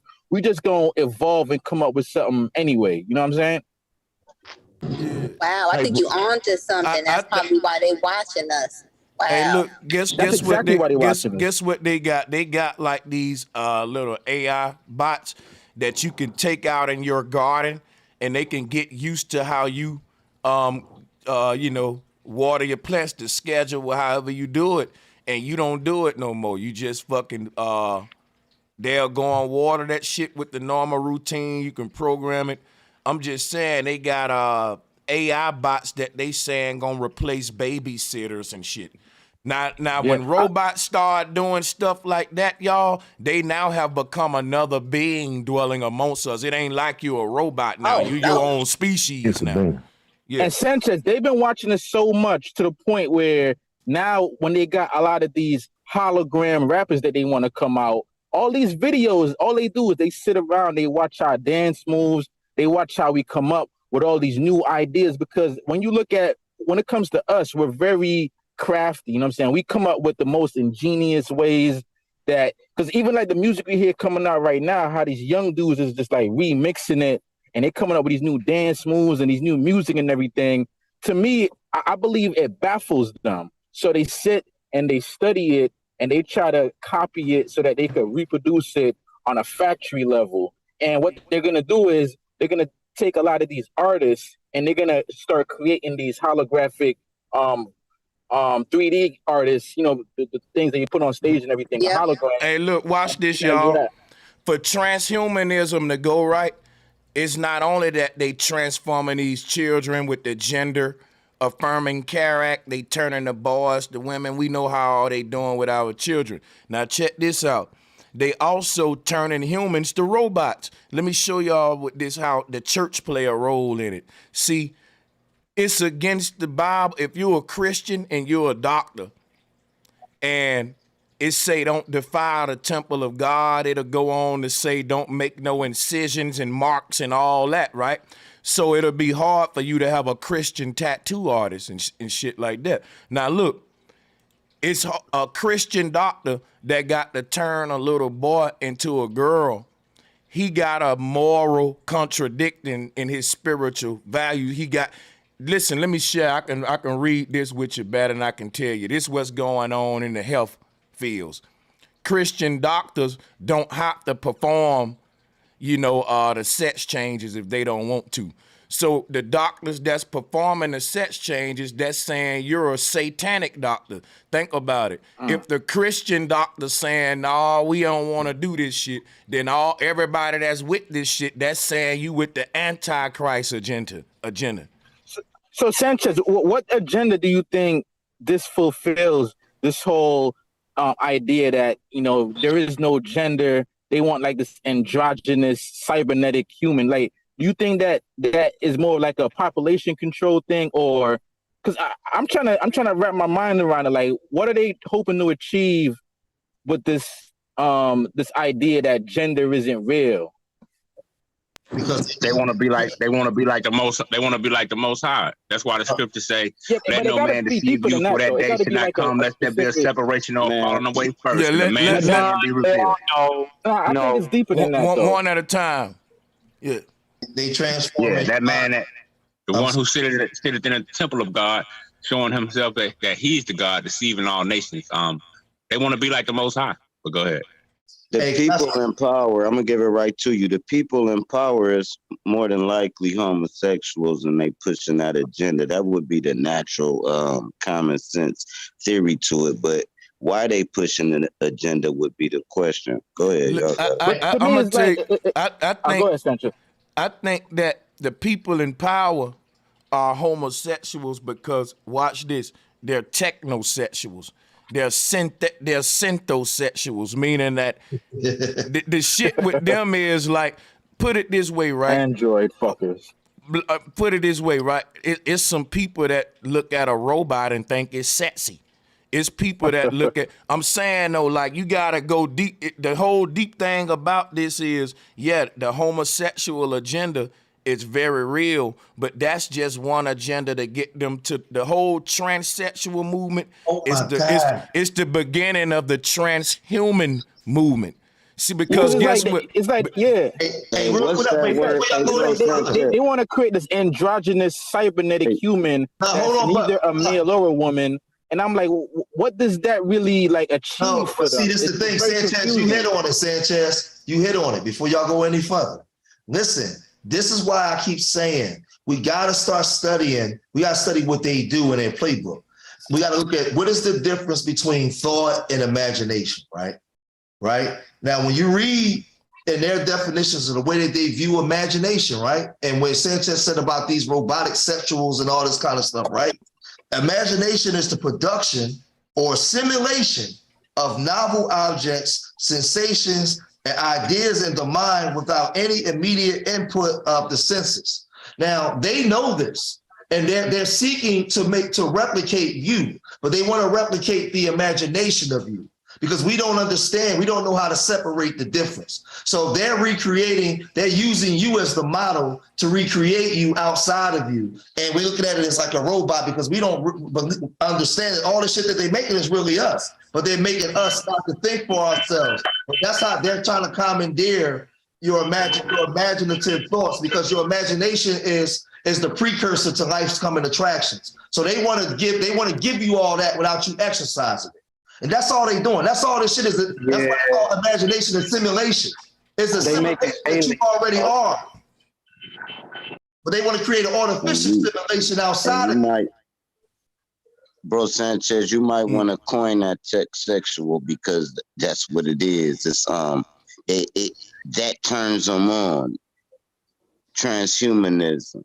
And we can transfer you from a male to a female or a female to a male where it don't matter. We can easily transform you into a robotic thing. It's pretty predictive. But go ahead, y'all got it. It's almost, I just wanted to say real quick, bro.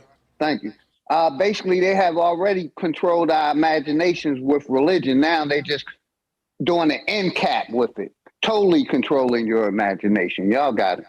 Yeah. If you notice, my fault. God, they don't control your imagination; they control your thoughts and your. Hey, Sanchez, when you finish this, could you pull up the Wikipedia definition of imagination? And I want you to read the first paragraph, because you're intelligent enough to break that shit down. What they're doing, and I'm telling y'all, they don't have control. That's why they want to Neuralink your brain. They have control of your desires and thoughts. They separate imagination from thoughts and mind. I'm telling y'all, this is what they do. That's why you got to study these scientists, man. These motherfuckers are super fucking wicked, man. Now, what I was trying to understand was, how did that tie in with the climate change? The whole climate change thing is just a code word for new moral structure on the earth. In other words, so let me do some. It's a lot of background noise. Check this out. The climate law is just the new Inquisition law, right? But they saying, now when they talk about reaching climate neutrality, what y'all gotta realize, they the only ones with technology that's saying we can test all the fucking air in the world and tell you, nope, too much goddamn green gas up there, get it down. And they got a little measuring stick that they can stick in the air everywhere. I gotta punish you like the damn people when you own your restaurant and they gotta go in there and inspect your shit and give you the grades on the wall and shit. And we really believe that they got equipment that can do that and that this earth can be destroyed like that. But I ain't finna even go into that argument. That's a whole nother can of worms. Here's what we gotta know about the climate law. They can say, we looked at our magical black box and it says over there in that nation over there, they're farting too much. And I'm being funny, right? I'm just talking about greenhouse gases, right? They farting too much over there, right? So check this out, right? Now, they can start passing laws on them people Inquisition style laws. Because think about it, right? Everything they saying we got to do to fight the climate situation is to get more technological. They're promoting transhumanism for the solution to this whole thing that I'm telling you. So all the places, so think about it, right? If you're places that's green as hell, you got jungles, you got combustible technology, burning fires like we do on this earth. Like our people is all about combustible technology. Like I'm not gonna sit here and shit on the combustible engines and none of that stuff. I think what they building now is the bullshit, y'all, and I'm finna get into that in a minute. We can get into this whole thing. This whole greenhouse things though is their way of getting this worldwide grading system to be able to say which places we need to enforce the Inquisition on the most and not. And the places that they got enforce it on the most, these the places where these big rich people gonna go in with money and technology and say we're gonna help these people get more technological, right? Because they're primitive. They're giving off too many fucking smokes and gases, and we're going into a plastic world. You know what I'm saying? Go to the metaverse, and then you don't have all those gases and stuff. Wow. You know what I'm saying? That's creepy. And am I being heard here? European climate law. I never heard of European climate law, but I heard of climate law. I'm gonna check that out. But yeah, then I supposed to pull up some for some. Am I being heard? Oh yeah, we can hear you, Dion. Go ahead. You supposed to pull up greenhouse for somebody. Oh, imagination definition. Hold on. Before you pull it up, right? I sent you another email. I want you to pull this up because I'm gonna jump off, but I really want to get this to the people because it ties in. But if you go down to the definition, the Wikipedia part of imagination, right? You go down to the Wikipedia, but I just sent you another down to the Wikipedia part, right there, right? And you hit that, right? And this is them. This is all these Jews and all these other groups, and it's explaining imagination helps make knowledge applicable and solving problems, and it's fundamental to integrating experiences in the learning process as an approach to build a theory. It is called disciplined imagination. Now watch this. I just sent you an email. If you go to the thing, if you type, bring that in and you put it, it's thought versus imagination, right? In this email. And it explains to you that all is created, even thought, everything is created through the imagination. There's nothing without imagination. And this is how the scientists operate and work. So when we look at this, the reason why they want to link your brain and they got all these computers, they no longer want you to imagine to build a society outside of the fucking one that they commandeer. Now watch this, go down. Watch this, right? Now, to stay right there.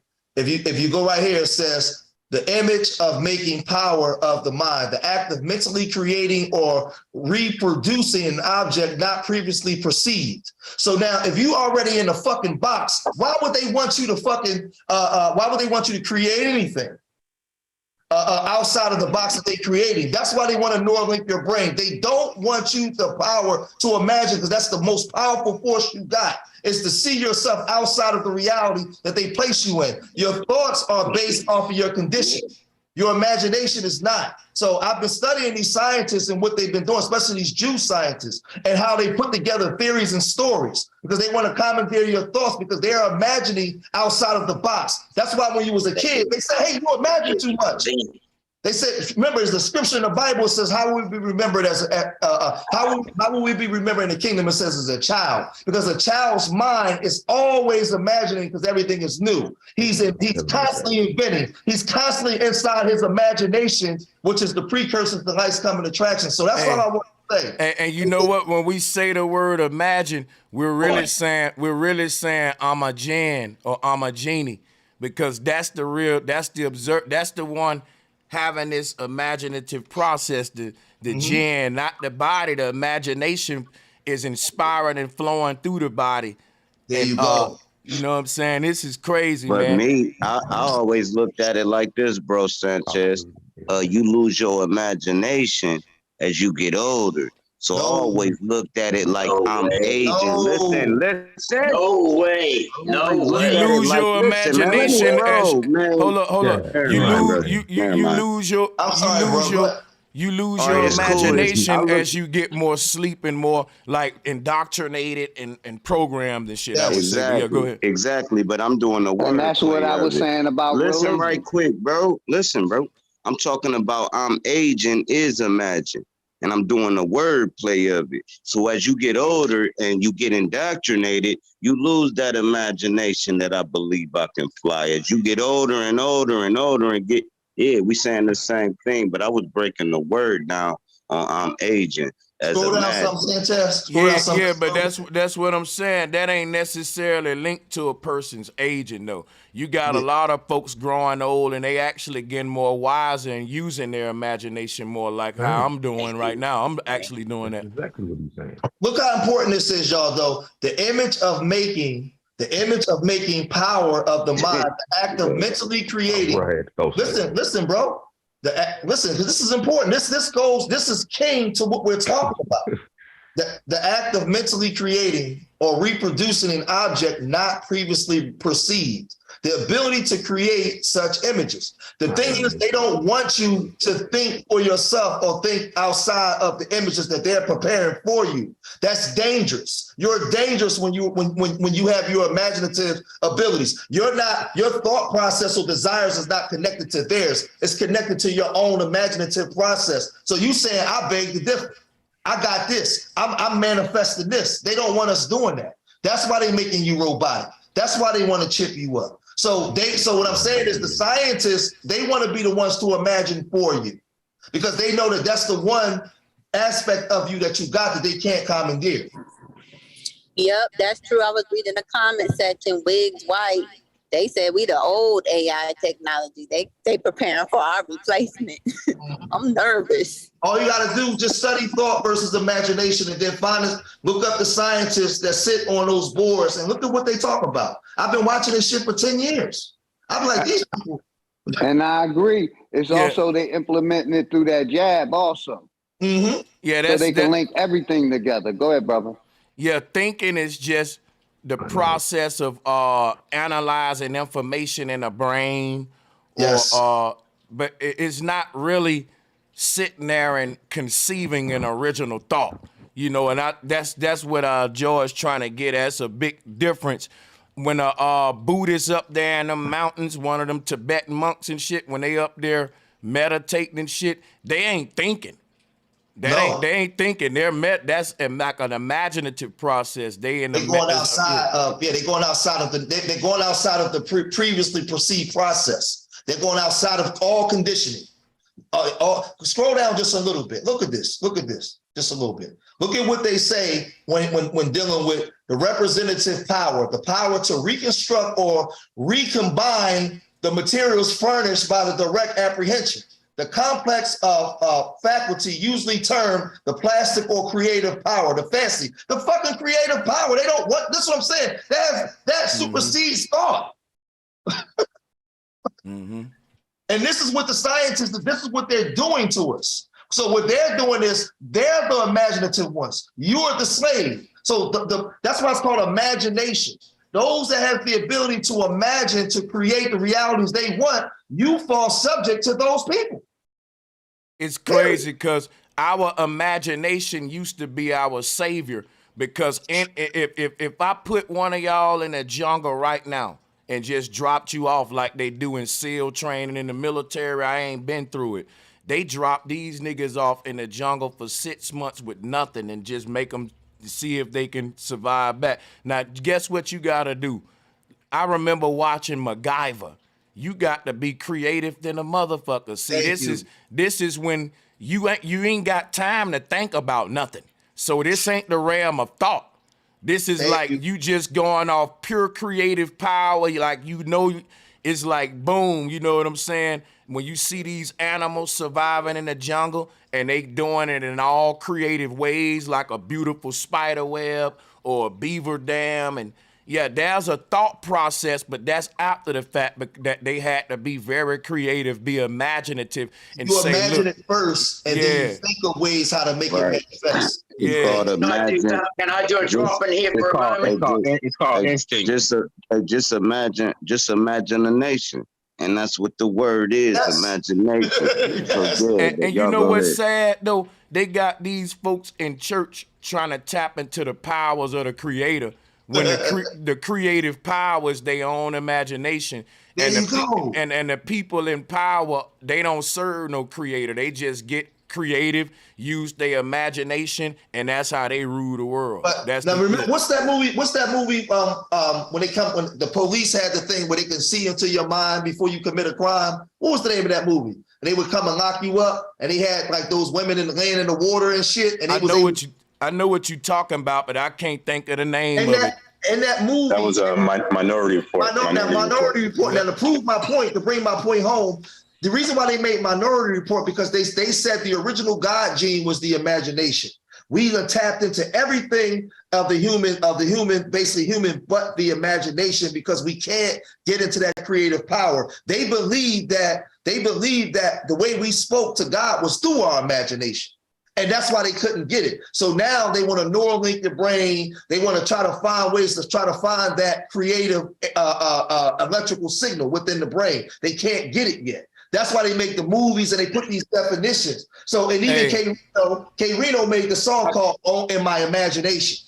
Man, okay, you know what? Hold on. One more thing, Deanna, and I'm gonna let you have it.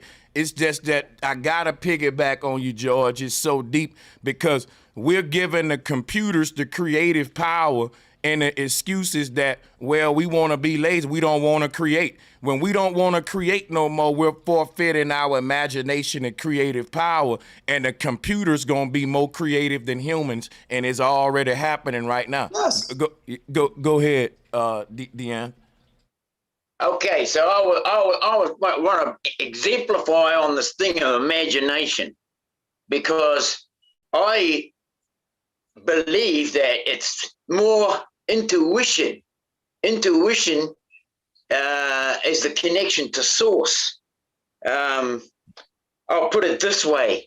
For myself, I can be doing a job. I'm a bit of a country bloke, you know. I live on the land. And I might be doing a job and I don't have all the tools with me or I don't have all the things with me. But my intuition will come to me with an idea, and I call this the mother of invention.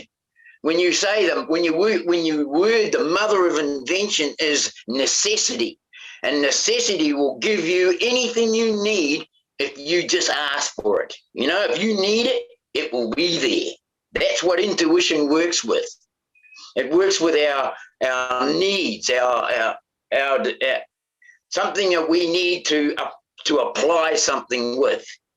And this is what I have found in my life, working with I do a little bit of stone work. I make ornamental stone features, garden features, and things like that. And I can go into somebody's property, and I'll look around that property, and then I'll just, in my mind, I'll let it gel, and my intuition will bring everything into my focus, and I can actually make a design out of stone, a feature for them that they'll blow their fucking minds. Yeah? It's called basic instincts. Yeah, but I will say this. I will say intuition and imagination are two separate things, though. They're not the same. And I'll explain it why. This is my wheelhouse here. Intuition is based off of your conditioning norms, of your environment. So you use your intuition based off of your intelligence from your experience. That's where your intuition comes from. It kicks in like, man, you ain't running that on me because you already have knowledge of certain things or experience. Imagination is separate from all those things, and they know that. Intuition is based off of conditioning. Imagination is separate from all these things. That's why they call it the creative power outside of perceived thought, outside of perceived things. So it's separate. Intuition is based off of things that's already perceived, based off of a conditioning thing. So there's two down. These things all work together. It's kind of like the sun, moon, so-called sun, moon, stars, the waters, your actual things in your body that make you stand upright. They all work together, but they all have different properties of what they bring to the table. So they're not all the same. but they all work together in tandem. Like imagine it, So what do you? all works together in tandem. Listen right quick. My homie What do you was think in basic jail, right? instincts Hold fall on, in Madonna. that? I'm gonna give it right to you, bro. I don't want Instincts falls under conditioning. Hey, look, my homie was in jail. I'm gonna give you an example of imagination, right? He was in jail. He said, man, I'm about to do something for the kids when I get out. I'm gonna start a fun world, right? I'm gonna have bouncy houses. I'm gonna have costumes, this, that, and the third. He imagining this shit. The nigga get the fuck out and he got a fun world.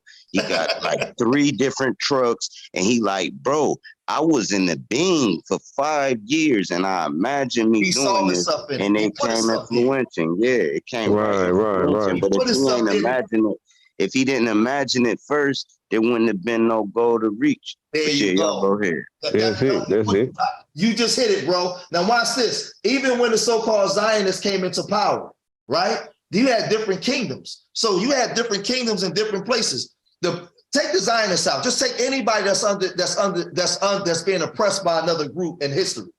Before they rose to power, they had to imagine and see themselves there first. They had to create the world in their mind and then use their intuition and thought process on how to make it manifest. But they had to first create the image, imagination. The image had to pop there first. And then they went to, then all the other stuff comes and it all works together in tandem. So fully, I mean, my imagination is working when I'm talking about doing my feature work. My imagination is what gives me the picture to put into process. I agree. They all, it works together. It all works together in tandem. I agree. But I just want us to know that when we doing this studying and we having these conversations, we gotta look at, when we talking about what they're doing, we gotta study the people or who are they, and then what is it that they believe in, and what is that they teach. And so what I'm gonna do, because I gotta jump off, I'm gonna send Sanchez some of these scientists where they talking about the power of imagination and thought and how they actually build, and where these definitions come from, because I study these people. And then we go into what they're doing with Neuralink and everything. But I just wanted to know, George was saying, what do these people believe in? What's in their mind? Who do they hang with? Like, what are some of the, when they sitting with their people, they having these conversations of building, what are they talking about? So I start watching their videos. And they brought this up one day and I was like, damn, they separate thought and imagination. Oh, and this is how okay. So I start studying, not just their playbook, I just start studying the way that they talk, the way that they think. Because that's the only way you want to be, man. You gotta get into the minds of these people, man. True. That's a good drop there, sir. Because I fully believe that. I can see that. It's like what I was trying to say in my chat before when I was in the chat room. That it's when we got a lot of people that can't differentiate between the earth and the world. This world is a construct of the mind. It's nothing more. There is no actual physicality of a world. It's just a construct of the mind. And so, people got no idea. They've been separated from the earth so much that you ask them where they live, they'll tell you they live somewhere in the world. Fucking A, they will. As they got older, they went into conditioning and they lost their imaginative process. But remember, the chair I'm sitting in, this computer, it was imagined first, and then it was thought of how to create it. Imagination is the precursor to life's coming attraction. Everything comes from the unseen into the so-called seen. That's why like sometimes like when you so-called go to sleep, in my so-called dream world, I can have a 10-inch dick, I can fly, I can do all these different things, right? Like I'm outside of limitations because let me say this and I'm going. Imagine, and Elon Musk said this one time, and what's the Neil deGrasse Tyson?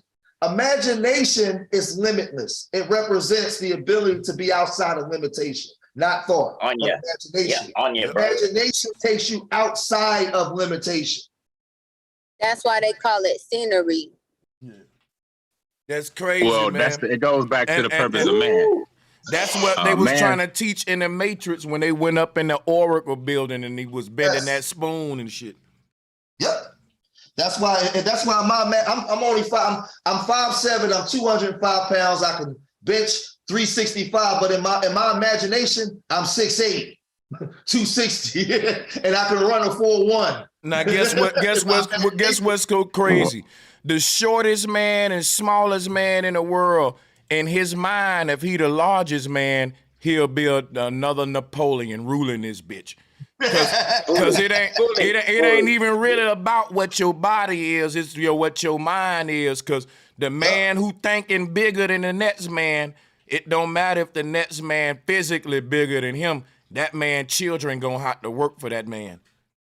Yeah. Right. That's why it's a saying that says man's purpose is to have a direct experience of the divine purpose.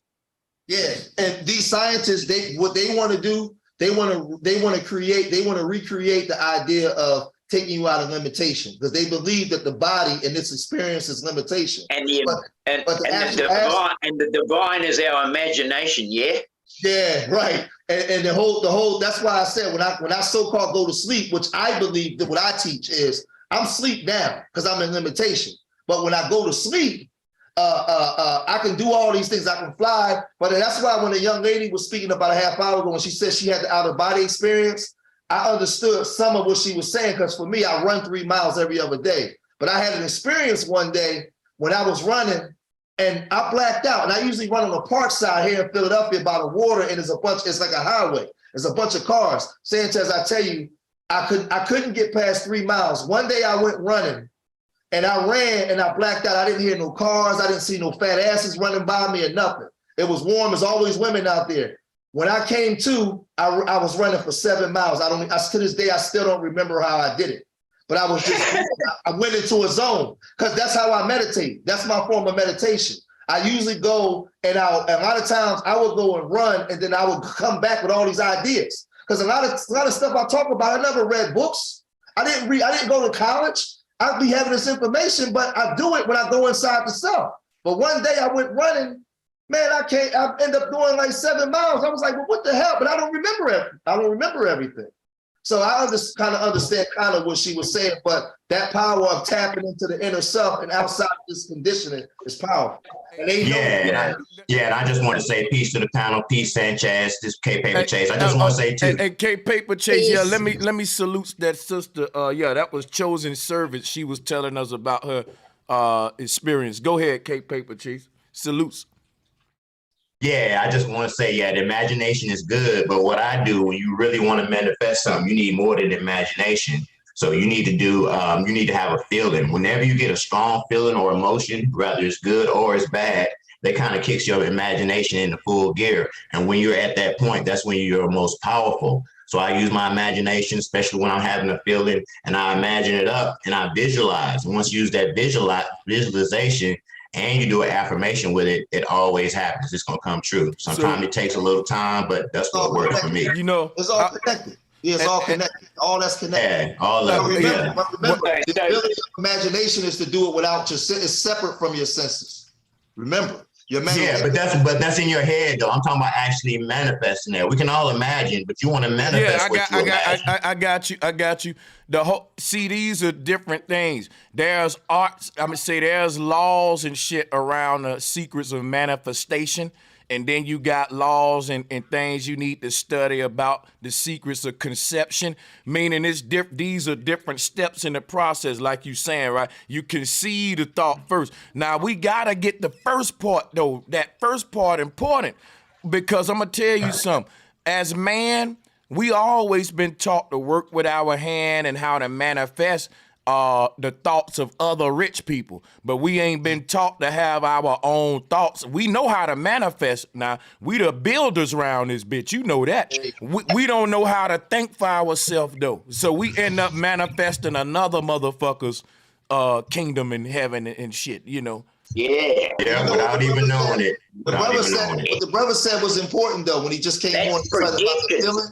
Because what he just said and what Sanchez just said, if we learn to align our emotions and our feelings and what we feel up with our imagination, it's over for them. See, we know how to do our feelings but we don't understand the power of imagination. They do. Yeah. Once we can understand the creative process of the imagination, and then line your senses and everything up with it, it's over. Then the computer can't control you no more. Because look, they said, right, and I'm a yell on this right here. I got a saying, y'all heard it: work smart, not hard. Now, if you look at what's going on in the world, it's just the opposite. Folks will tell you ain't work hard. I'm a hard-working motherfucker. And the people who run the world, they the smart-working motherfuckers. Yeah, true. Right. That's why everybody on this panel and everybody that's in the world is having a direct experience of the divine purpose. No matter if you man, no matter if you're an animal or whatever, you still having a direct experience of the divine purpose. And that's why you use your mind. I think the man Brother Sanchez. My bad. Yeah, go ahead. I had a question for you. I was gonna ask what were your thoughts about the people like in North Korea who don't have a way to like wake up per se like we do, or some of these other countries. Like what happens to their spirit, you know? I'm gonna be honest with you. I think that we the most behind in any of them. Now hear me out. In these places like North Korea and Asia and all that, they've been preserving this Kundalini knowledge, meditation culture. They still got meditating Buddhas in their land. When they had a dragon festivals and shit, that's talking about the Kundalini rising. See, we look at all these folks and think they sleep, but if you look at their ritual, they won't explain their ritual to us because they know the truth, but ain't nobody just openly telling that shit neither, though. You know what I'm saying? So it's like everybody just kind of, I'm serious, like it's whole groups of people that they can teach you how to get out of your body.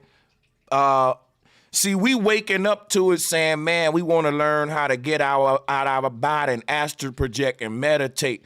Imagine growing up in a land and this big ass Buddha statues the size of Abraham Lincoln and they meditating Indian style, eyes closed. You looking up at them like a mountain.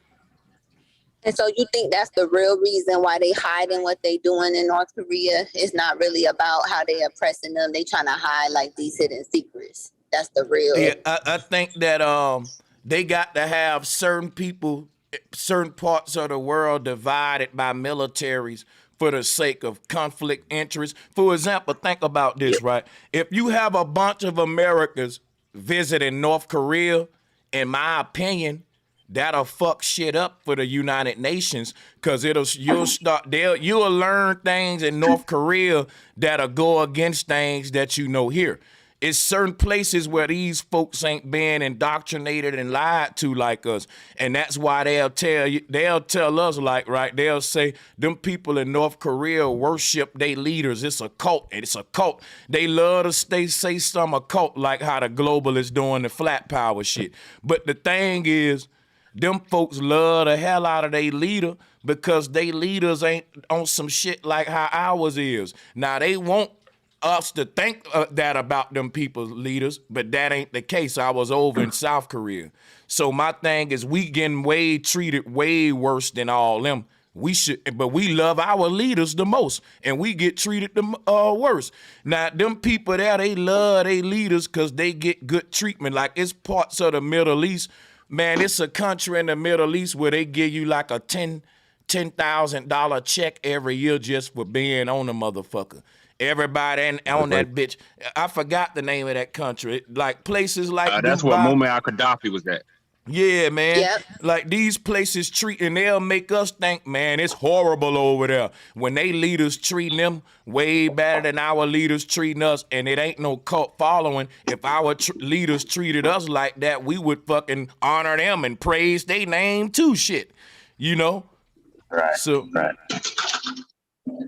Man, that goes deep, man. Because they used to tell us all the time that North Koreans could only eat the smallest kernel of rice. They don't even get food. They desperate to get out. And I used to always think, but they don't look like they desperate to get out. There ain't nobody coming over here. They look like they're fine. Yeah. Hey, so to add on to your statement, North Korea has some of the largest mines in the world, and the minerals that's in those mines, whoever has sovereignty over those minerals can dominate the technology sphere for the next 100 to 200 years. I know you ain't lying. Excuse me? I said, I know you ain't lying because there's a reason. I know it's bigger than what I was saying, too. It got to be some kind of resources involved for that DMV to been there that long, man. That long because these mines are untapped. So, I mean, who knows? They might just have just as much as the Congolese, just as much as Haiti.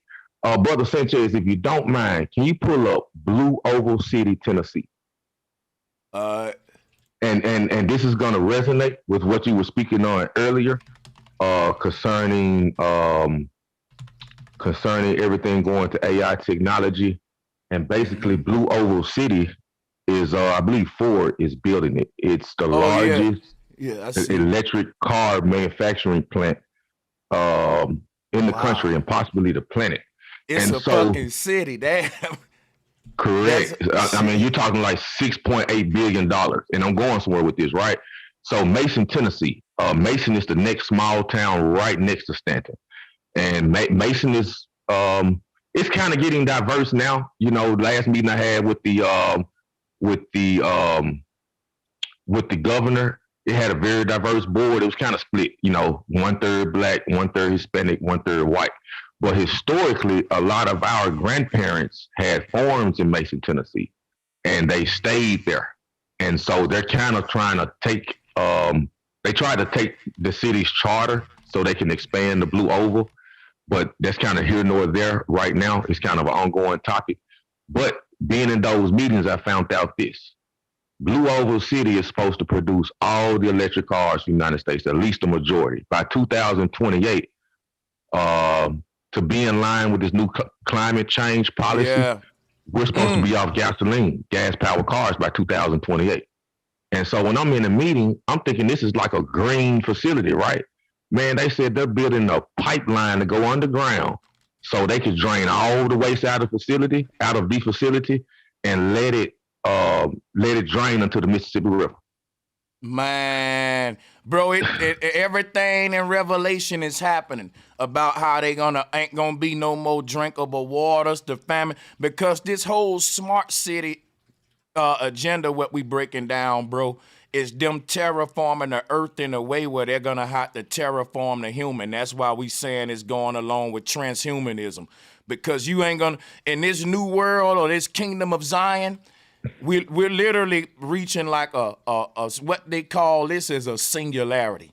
That's when a group of people's technology puts them on a level of the actual creator of their damn simulation. This is when the Antichrist rise up.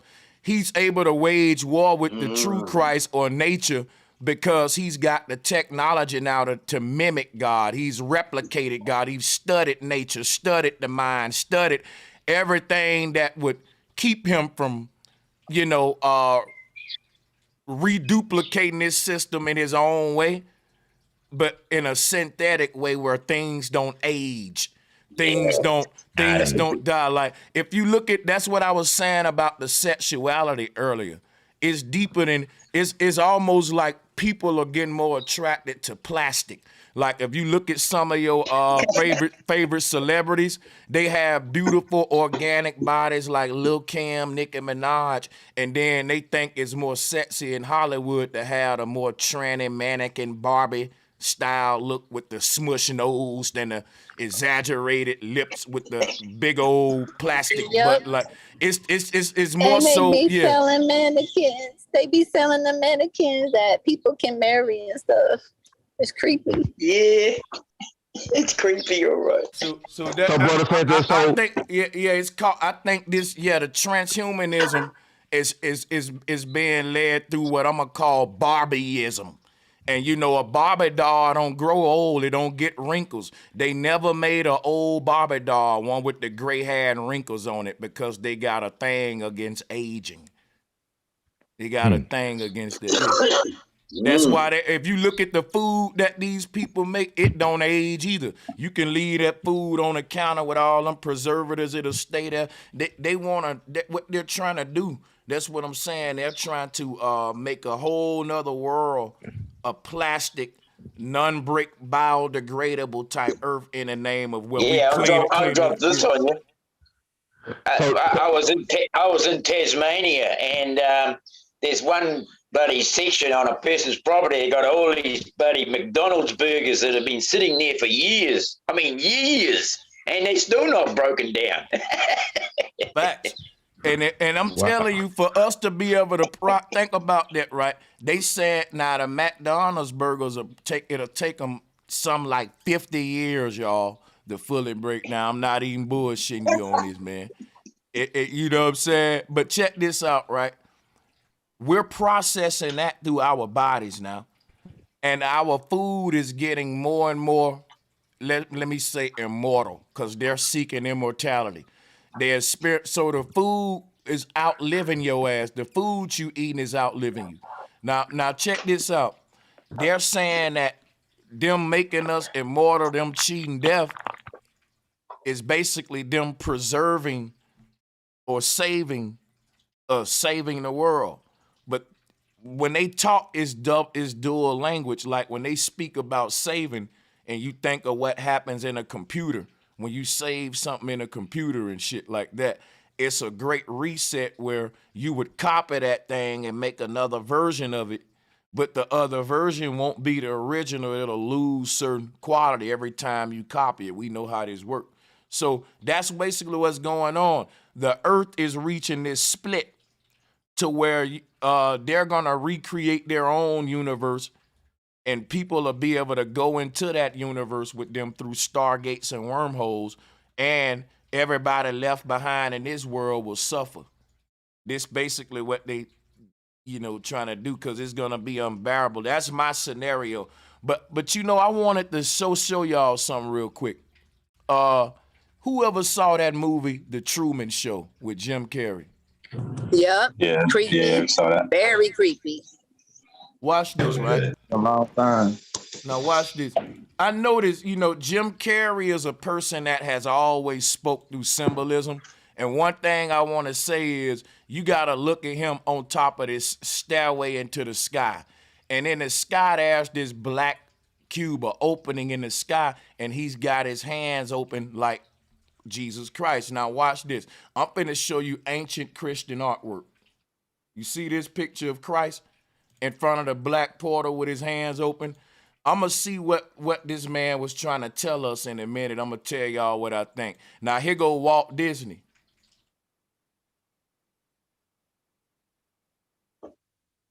So we finished talk about this CERN thing, because that's why Jesus got this crown of thorns thing. And we talking about all of this New World agenda. Look, the thing was about taking a trip, like a mushroom. The shamans took a mushroom, and that mushroom would take them on a trip out of their body, right? The shape of the mushroom became the witch hat. It became the shaman's cone hat.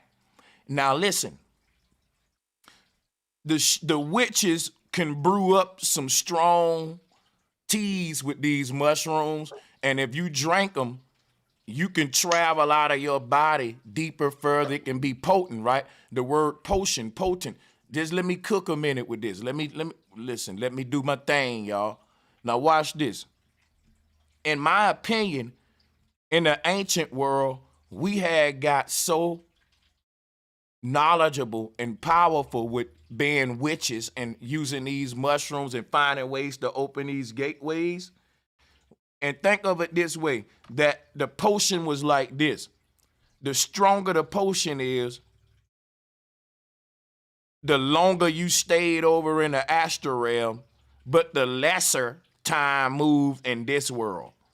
That was the key to brewing up the good ayahuasca potion, meaning that the man who making the good shit, when you take his shit, you was only sleep for 10 minutes in this world, but you can stay over there for 10 months in the astral world. So when you was in the astral world, you was literally there for 10 months. But when you woke back up here off of your trip, it was just 10 minutes. Now that's some good shit. So the more potent we started making this thing, and it's just my theory, it started getting worse and worse to where, look, you only was gone for 2 minutes in this ancient world, but the trip was like 50 years. And it started getting deeper and deeper, like, okay, here, this shit's so potent. When you take this, you only gonna be asleep for 2 minutes. But in them 2 minutes, you gonna be gone 2 lifetimes, nigga. You know, I'm just exaggerating this whole theory, right? Now look, they say in all these books, God is on a different time than us. And that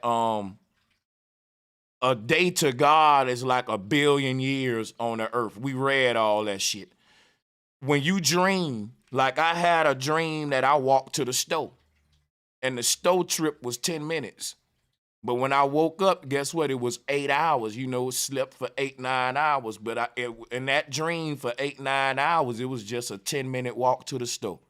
So when we get out of our body, the nature of time start to act different and shit in these different worlds when you traveling back and forth. We can literally only be gone for like 1 day in our true home, but it's a whole lifetime here.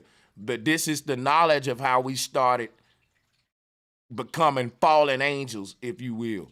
So, but when I was showing y'all all these images, I'm showing you the simulation around Jonah.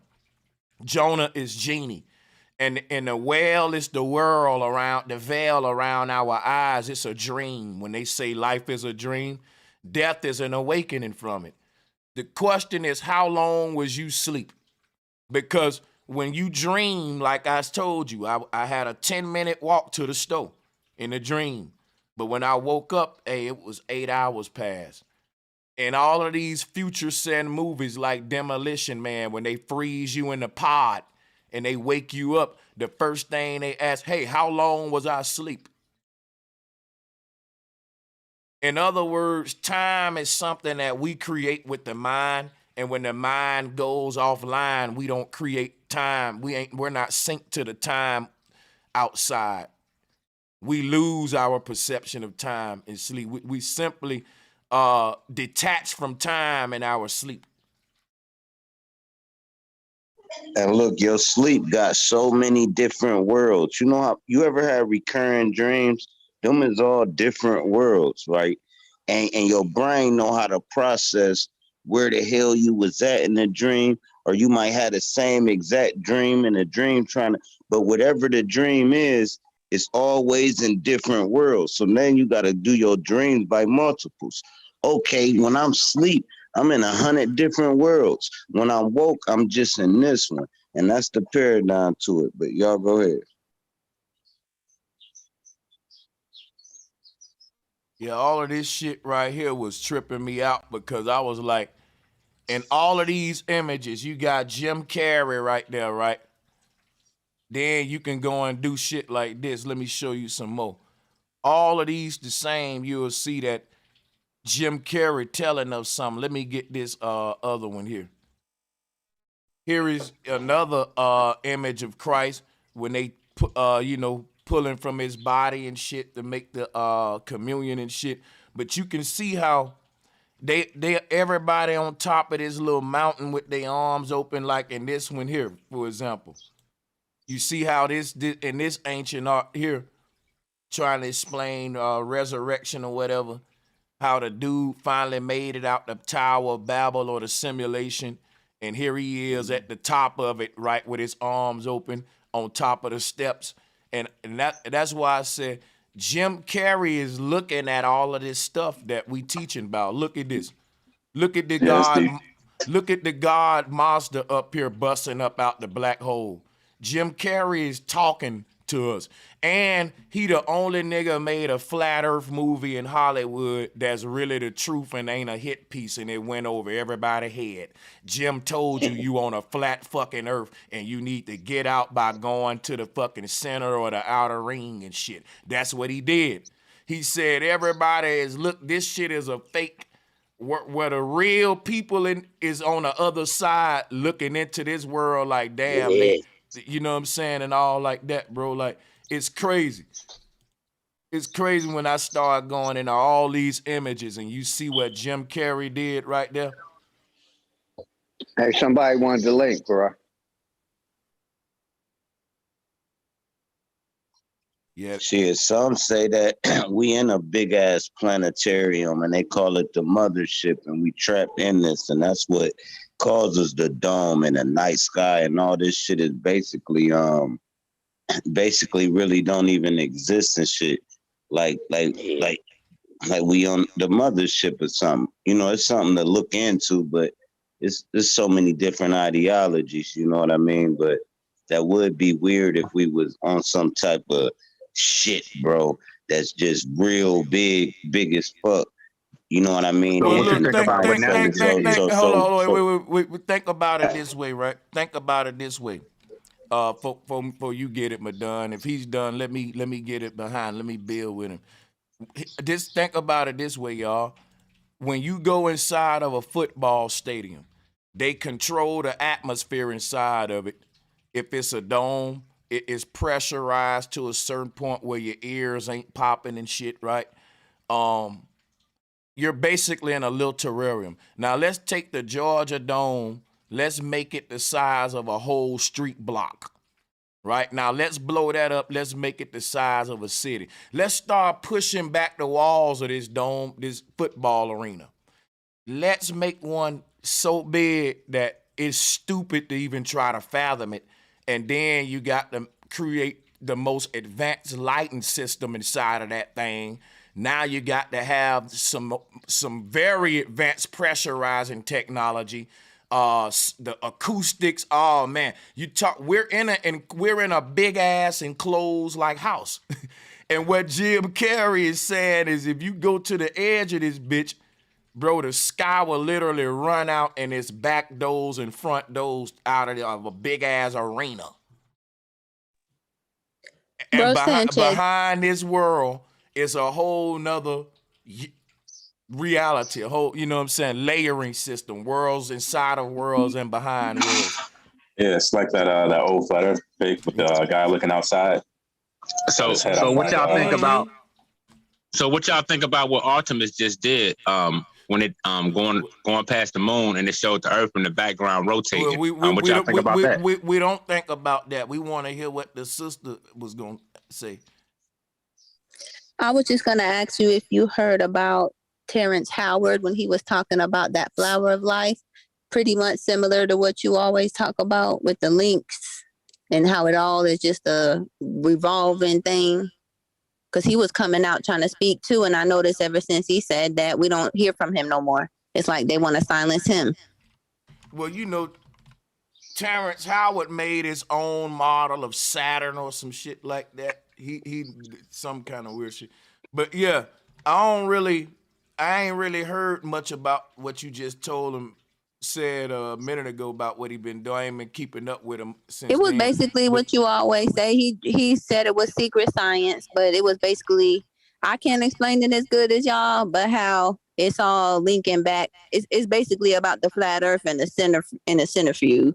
Like it's all coming back to the center, going back in, coming out, going in. He was just exposing all of that. But it just seemed like ever since he was trying to get into it, you don't hear him no more. Well, he had that Flower Life talk on BET. BET was promoting that too. So, I mean, I wish they'll let me teach some shit on BET. I don't think they silencing them, but I do think that there's a huge agenda for celebrities to incorporate themselves into the woke movement. That's true. Can't be trusting everybody. But I'm willing to hear the truth. But did you see that, Sanchez? Go ahead, Madon. No, I just wanted to ask Sanchez, did he see when Artemis looked back at the Earth and showed it was rotating? I don't really get off to this shit. You know I don't keep up with what NASA doing and shit, bro.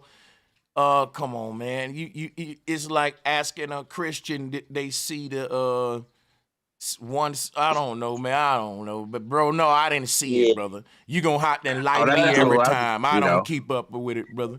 Hey, but on this truth, though, bro, you got to understand. Go ahead, you got it. They haven't put a treaty around Antarctica, and they don't block off the center with military and all that for now, you know? They know there's a way out of this place. And they don't want nobody going there to find that out. So what would you say, if you get out of this place, on your ideology, on what you think, because it ain't no facts behind it. What would you think that other place is? Just so we can read. I will say that the other place is actually the real place, and that we're just stuck inside a bloody trap. We've been caught, trapped, and bloody and tagged. It's called the South. Hey, Sanchez. You'll be the South again. Hey, can y'all hear me? I had to jump back on. I had to jump back on when you was breaking down about your dream, and you were saying that you would sleep for 8 hours, but how you was breaking down in the dream? I was listening while I was driving in the car, but that's what I was saying when I was like, in the dream world, like you go beyond space and time, like you're limitless. Remember that movie they made, Limitless, when you take that pill and you was able to be smart and do all these different things? That's my like shit. you able to go beyond space and time. So when the shamans and the Buddhists and the monks, the people in Africa, when they get still and go inside the self, they know that this place is like a dome or terrarium. There's no escaping it until you go outside the self. You have to go beyond a thought. You have to go beyond the condition of this so-called place. And the way to leave here is to go beyond space and time. That's why they get Beyond still and go inside. physical, right. Yeah, they go beyond the physical. And that's all I was saying the whole time I was talking while I was on, because that's what the scientists teach. What they do is they try to put it in the subject matter on paper to confuse you. But the whole aspect is, that's why they want to try to commandeer imagination, because you have to go beyond this. And they know that the imagination is the roller coaster that takes you there. And you know what? Well, that's what they did with Artemis. This may sound crazy, but I think this is just a crazy theory, right? What if all the people we think are the bad guys in this world are really the good guys on the flip side, and they had to scare us out of a dream that we got comfortable in? Let me just hear me out before you crucify me. Let's say that's a fact. Let's say right, like your ancestors created this dream world and we uploaded into it, like what we doing today, and the people start thinking that was the real world. So souls got trapped in the machine for years and ages, and they kept getting trapped in it and reborn into the dream. So the ancestors said, look, how we gonna get them out? Because ain't none really waking them up, right? And here go my theory, and I'm gonna land the plane. The ancestors said, well, look, we got to turn a dream to a nightmare. Now we got to scare them out. Hold on. See, y'all, hold on a second, man. Wait, everybody. Wait a second. Now you gotta let that sit. Hold on a second, man. Hold on. Nah, what's happening is I'm just trying to land real quick. Is somebody got a whole lot of wind in they joint. But check this out. Like, that's what I'm saying. So just imagine you dreaming, you get stuck in a dream, mama shaking you, and everything happened on the outside world happened in the dream. So when mama's shaking you in the bed in the goddamn dream, you just doing the Harlem Shake at a dance, nigga. You know these, but check this out, right? Mama say you ain't waking up, so she go to slapping you and shit. And at that party, right? That's a dude that literally slapped your ass, right? Now check this out. He pull out the gun, shoot, boom. You wake up from the dream, and that's your mama throwing water in your face saying, boy, I've been trying to get you up for 2 minutes. You like, Ma, I was dreaming of all of them actions she was doing in that world was translating to some other action in the dream. But that's like when you fall off a mountain and you hit the ground, you never hit the ground because you land back in your bed waking up and shit. So these actions are tied together. And what I'm saying is the boogeyman that's chasing you in the dream can be your mama trying to wake you up on your other side and shit. And they got this in all the scary movies and shit. They use this concept in a lot of scary movies and shit. That's what they do. The same thing in the Marvel and DC. They make you think the Justice League is the good guys and the enemies in all the Marvel and DC movies, the bad guys. When the so-called bad guys be the one who trying to take down the system, but the Justice League always uphold the system. So I see the point you're making. It's what side you stand on. Every good is bad to somebody, and every bad is good to someone else. It depends on the paradigm you in. It depends on what's going on. It's sort of like if you shoot If you shoot somebody in my family and they die, I'm praying for you to get life, right? On the other side, your people that love you praying that you beat the whole case. So it always yin and yang with good and evil. It's only evil to some and good to others, vice versa. But yeah, y'all go ahead. Yeah. I got a question for Sanchez. Also, I want to say, I believe you could visit your dead relatives in your dreams too. I do it all the time. Oh yeah, me too. I've done Definitely. it. And you know, because these worlds, they ain't gone nowhere. They're just on the other side, and the other side is I'm about to pull some slides up now in a minute. Hold on. I just got to take some of this stuff out. Y'all go ahead. Y'all go ahead. While Yeah, you do that, do you remember that movie? I see my wife every night. Hey, is the other side really the other side if everything overlaps where we at right now? Wouldn't that just be like when you look at a magnet under the paracel, you know what I mean, in the spirit light body, you know what I mean, you didn't have to like go anywhere to see that it's already here. You know what I mean? And if that's what our ancestors are, is just the spirit light body, did they go anywhere, or you know what I mean, aren't they still here, just overlapped in a different way? You know what I mean? Yeah. But that overlap plays in another time zone. That's what I think ghosts are. So that's what I think ghosts that's what are. I'm telling you. The dreams Ghosts don't exist. Yeah. Hold on. We don't really want to debate. We see that's what you're gonna do, Madon, is open up a debate, and I kind of like where it's going now with everybody just kind of open minded with trying to. He asking about the other sides and what they are and stuff. I want to be able to answer stuff like that because I got the information for it, but we got to be able to go into it.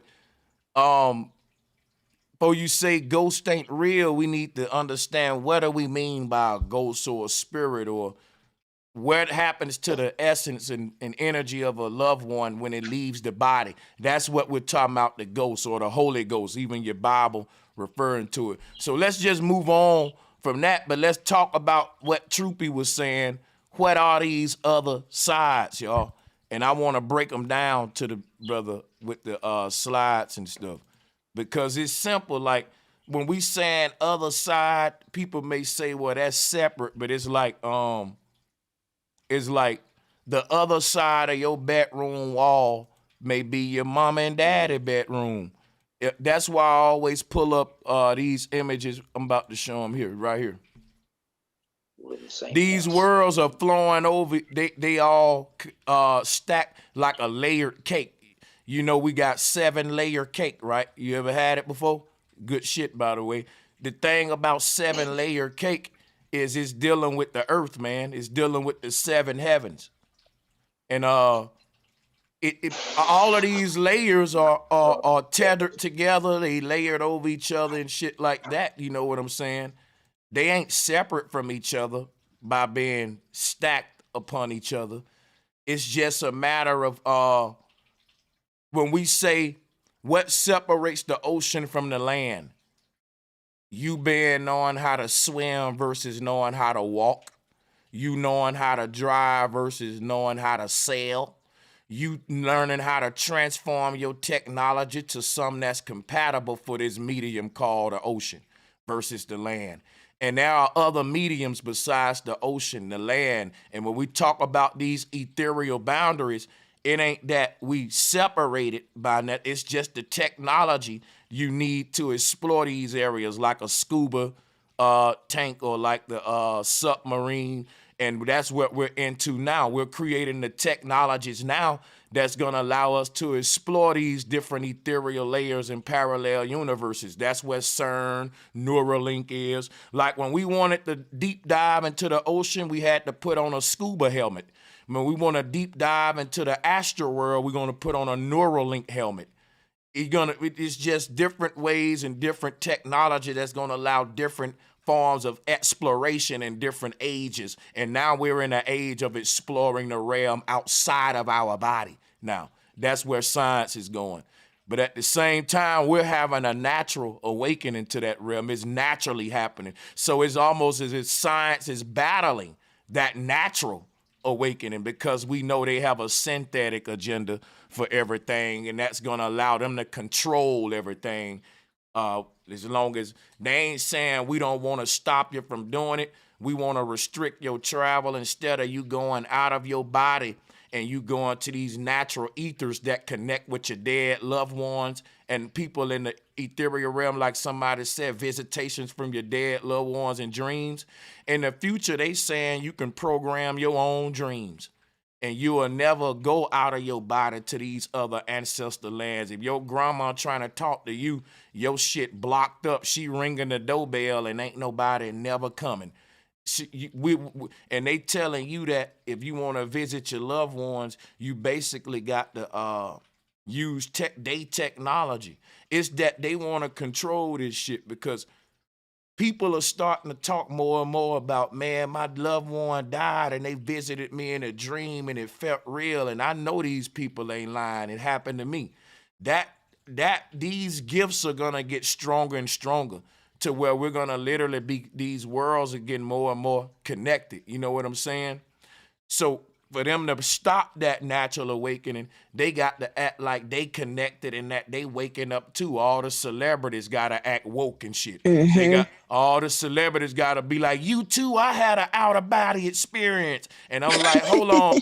I'm like, wait a minute, nigga. Yeah, probably with Neuralink in a Masonic lodge somewhere. But now you try, see, here's how they have their out-of-body experience. They go in the lodge with the brethren and they still got heck no. Yeah, they got their brothers, and he'll wake them up, and they cross over to the other side and shit. That's what the Hiram-Abiff ritual is. So they been going out of their body, but they acting like they just waking up with us though. And you gotta ask yourself, if these celebrities was always deep like that, why they wasn't rapping about it? Why they wasn't getting us on this level when they was making us kill each other and shit? Now they woke when we woke. That let me know y'all been woke and you don't want to, and now you saying you gotta say something about it now because we saying something about it. You know what I'm saying? Yeah, you starting to make money off of it, so they mad. Hey, do you believe a person are like, you think you can have a matching dream with somebody else? Yeah, I think it's possible for a husband and wife to go to sleep at night and both of them say, where we going to tonight in our dream? And yeah, they can literally have the same dream and go in and be synced up. All right, well, that's the experiment. We about to do an experiment tonight. Hold on right quick. Hold on, young man. We gonna do an experiment for all the couples that sleep together. Y'all try to have a matching dream, and I want y'all to tell each other what y'all dream about. But make sure y'all tell each other before y'all go to sleep where y'all going and what y'all gonna do. And if that shit match up, that's powerful. That'll be dope though if we had the right techniques that would be legitimate to bring forth that experiment. Because I'm sure it's some shamanistic tactics and some shit out there. Like if the right person heard this conversation, they'll be like, yo, I know exactly like a technique because I looked at some shit online when I astral projected. I ain't even capping, nigga. I went online, they told me what to do, I did it, and it fucking worked. So, I mean, we definitely can, it's some possibilities to this shit, because these are the claims that they making in these ancient witch covens and shit. Even when you look at today in all the movies and shit, they're going out of their body and meeting up in these astral realms, even on a lot of these cartoons and shit. Yo, I used to have the same recurring dream, and everything happened exactly the same way every single time for about 7 years. And it was me and my cousin. We had the same exact dream with each other every time, bro. And the dream was, I ain't gonna want to get too deep into it, but I was basically in the middle of the ocean, me and my girl cousin. And at that time, I didn't really know my dad. So I was thinking it was a dream about him, but it was the little scuba dude from SpongeBob with the whole, like, it was almost like the astronaut scuba suit, the big ass, the old school scuba suit with the one eye shit. It was that dude on the ship, and me and my cousin was sneaking around, and he had the hook hand. He was gonna kill us, but every time I had it, and we didn't stay together, I would have to call my auntie to talk to my cousin and see if she had the dream too. And we would always have it together. Facts. Hey, and on a sidebar, everybody go watch the new Scooby-Doo. Is nothing but the truth. Bro Sanchez, you can even break it down.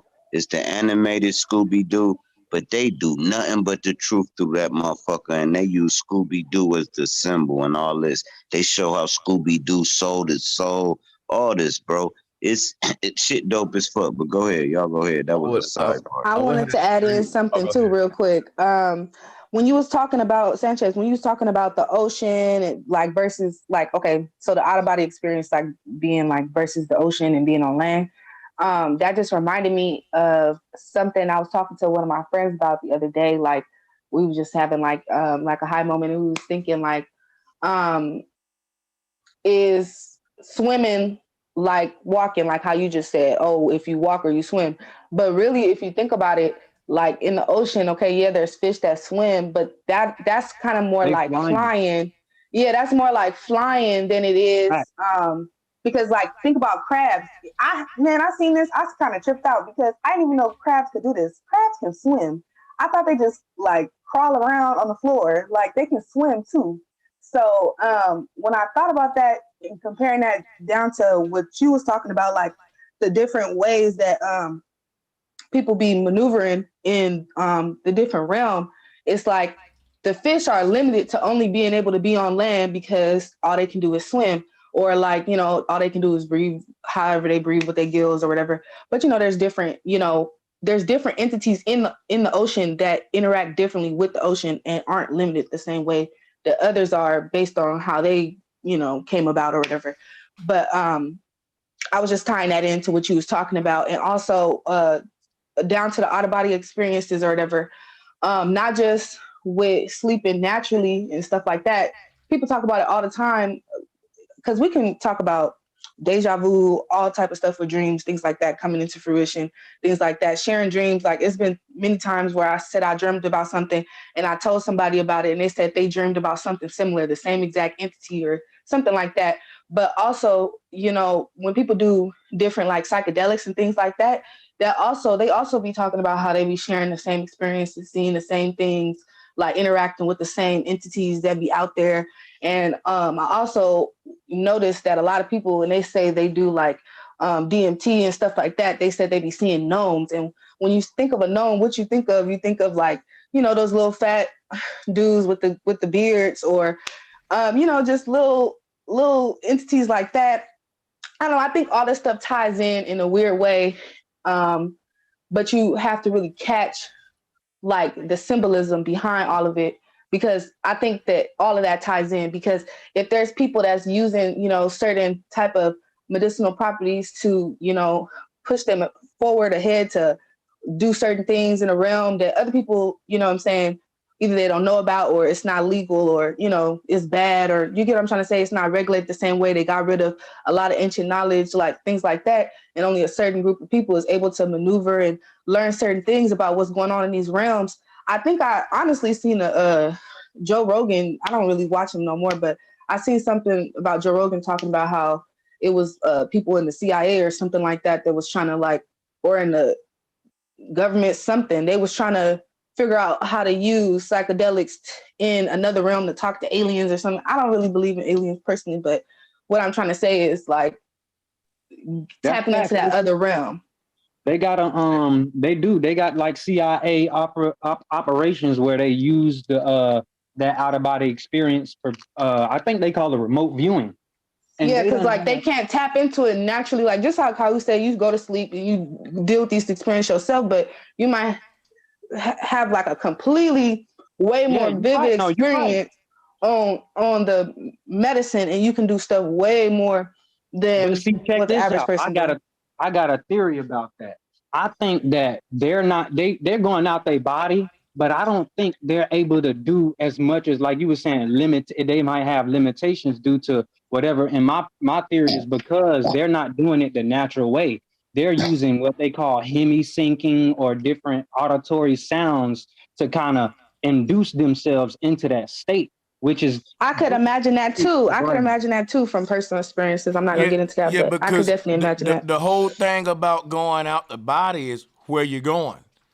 The intent behind it determines that. So, for example, when I astral projected, I projected myself into my same room, but it was like a parallel universe. The method that I did is the rope on the ceiling method, where when you go on to sleep, you imagine the rope on the ceiling, you pull on it in your mind, and that's basically you creating another world. This imaginative realm that we picturing in our mind.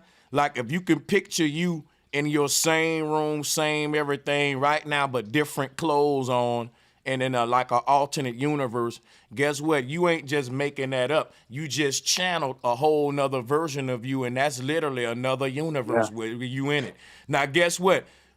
You can project yourself into that universe by raising that hand in your mind. So that's what happened when I was going to sleep.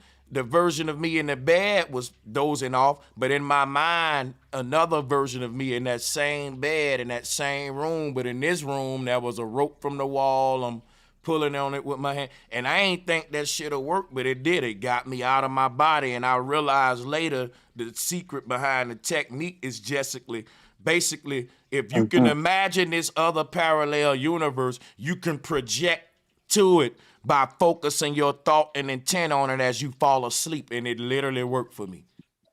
And you know what? Another reason why that works, let me just say this real quick. Another reason why that works is because of our spatial awareness. Like our brain, you don't know that, but like subconsciously our brain is processing everything that's around us. So you have a visual picture. You know how when you close your eyes, you know, sometimes in the dark, you can still kind of make out the room, even though you can't really see what's going on. That's your spatial awareness. It's kind of like tapping into that energy and like, once again, using the imagination to kind of build like you said, a trajectory of where you can go.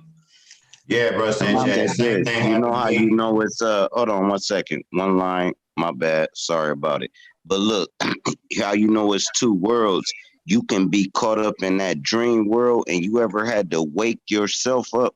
Well, you like, hold on, it's getting too hectic. And you gotta wake yourself up because what's going on in that other world is liable to kill you for real. This how real that other world is. So you know how you gotta be like, hey, wake your ass up, you stupid motherfucker. Yeah, like bro. that. Yeah, you be having to do that because I astral projected 2 times. Now the first time, Sanchez, I used the rope method just like you did. So when I felt myself going, I act like I was gonna climb the rope. But I think it's my intentions because when I did it, it was to spy on somebody. So I made it where I was gonna try to go in North Carolina or whatever. And then next time I did it with the rope method, when I started climbing the rope, I saw these like faces or entities or something, and it was like coming at me. And I dropped the rope, and I ain't tried again yet. Hey, when you was talking about like how the fish got to move through water and shit, and then land animals move on land. When we talking about like the other side type shit, I astral projected a few times, and on the main time that I remember, I hopped out my body, nigga, and I looked and I realized I was out my body, and then I like hit the floor because I tried to walk, but I couldn't. You know what I mean? I can't walk though. You know what I mean? I'm in spirit mode. There is no walking. You know what I mean? Like so, like moving became like a mental act. So it's everything over like so. And when you in the spirit realm, like how humans need the land to move, you don't need none of that shit to move over there. Matter of fact, when I thought about moving physically, when I thought about having 2 legs and trying to move, I couldn't move at all. I went nowhere. Matter of fact, I hit the floor. You know, it was like I was like chained. I had to like free myself from the physicality and move mentally. You know what I mean? And see that's what you talking about is lucid, like going lucid. Because when I astral project, I was exploring an alternate universe inside of an alternate body. I wasn't even the same dude that was in the bed that went to sleep. And it was more than just exploring another world. I was exploring this other version of myself in that world. But the version of me in the bed still knew who it was inside of that version. And it was like I had this I still can tap into the energies of this other bro Sanchez, though. Like, being in that other body of that version of myself it still got that same homey feeling as this version, but it was a different universe. It was an alternate. Now my thing is this though. What if I become lucid? Because the moment I became lucid, like I said, I astral projected, but the moment I got in the other side, I didn't know I was astral projecting. I just thought I was just in normal and shit. Then I realized, oh shit, this something different. It worked. I'm astral projecting, and that's when I fucking woke up in my real bed, scared than a motherfucker. And I never astral projected again after that, but I know you can though. That's what my thing is. I woke up watching. I woke up. I'm gonna give it right to you. I woke up washing my face. But let me say one more thing. I was gonna say what I was gonna end with was though. If I wonder if I would have been like, man, it worked. I'm astral projecting, and I didn't wake up, and I can explore more and start going to like my grandma house, father, saying they other versions and they alternate personas. And you saying in this world, so, they thinking let me finish real quick. So my thing is, I always wonder if I would have got lucid, would I would have been able to do certain things. Because I remember when I was young and I was dreaming, the moment I realized I was dreaming but didn't wake up, I can manipulate the entire universe in that dream. Nigga, I can do what I want. I can fly. I can fucking, it was crazy. I can just yeah. And that's what I'm saying. I think that's what would you be alive here though? See, like we would think you passed away or was in a coma, and you really manipulating the whole world. That would be fire. But go ahead, y'all got it. But yeah, but it's like the reason why you're astral projecting too, because what I was doing when I was floating up out of my bed is like you can see 360 all the way around you. And I remember going downstairs and trying to get out the door, but then I figured out I didn't even have to do. I could like go through the walls. So you're totally not physical. You can see from 360. And it was hard for me to get around at first. So I had to like learn how to move. That's some real shit. You know what? Could you get stuck over there though? Because I mean, I heard of like these Asian. Go ahead. Let me just answer you real quick, because I had that question a million times asked, and I'm telling you, if you are in the astral realm in your other body, all right, you got a whole nother reality over there, a whole nother wife, whole situation, whatever, whole nother version of you, your same mama, a whole nother version of your family, all that. If you think about it, what do you mean get stuck over there? Because when we die in this realm, according to the ancestors, we gotta go to them places anyway to die out of them too. So just because we can't get back to them right now, according to the ancestors, when we die, this is where we go. We wake back up in these worlds, and we have to remember who we are in them again, like a lucid dreaming concept. So when I die, I ain't gonna even know I'm dead. I'm just gonna continue living on in this alternate reality, like when we dream and shit. But according to a lot of the ancestors. And guess what? I would have to realize that I died in that world and be like, yo, I was Bro Sanchez and I died. And boom, and that's these steps of awakening, remembering our past lifetimes and shit like that. But we ain't had, this is our, if this is our first one, this is our first awakening, this gonna be the first time where we start to remember these past lifetimes and shit. It ain't our first lifetime, but I'm saying it's gonna be the first time we kind of, instead of lucid dreaming, we lucid living. Like, what if this whole time was born in this world, you knew about your previous life? This is what it's gonna be like as we be born over and over. But this is what I'm gonna say, and I'm gonna yield the flow. You see this brother wrapped up in the blanket? This is what launching a rocket look like. They telling y'all launching a rocket is like some NASA shit. Nah, listen, it's some nasal shit, some breathing techniques, some nasal work, NASA. And check this out. This brother got it, and he's about to get his breathing right, relax. He's about to be launched off into a whole nother dimension. And guess what? on the other side, he's gonna meet some ascended masters. These are dead Masons that died and already crossed over. He's gonna go commune with them and come back, and the brothers will be able to confirm and all this stuff. This is how these rituals go. When we see the superheroes putting a cape around their back to fly in the sky, the cape was your cover at night when you going to sleep. That's the real cape. That's how you fly in the astral realm and shit through what you see here. This was your Superman cape that let you fly. And yeah, but I want to say too, real quick. Hey, Listen, drop the when link you for ask Young. for Jack, just real quick, drop. Look, when you ask for Jack, right? We ask for Jack. The reason why you know too is because when you truly ask for Jack, you're in the same world. You don't go to other universes and nothing like that. You in this world, so you can actually go somewhere like another state, spy on somebody in this real time. You know what I mean? You can, what you can do, you can definitely explore the astral plane in this particular realm and many realms beyond this one too, in layered systems. Right. Hey, before y'all go too far, man, I'm gonna say this one line and I'm gonna mute up and give it to Troopy.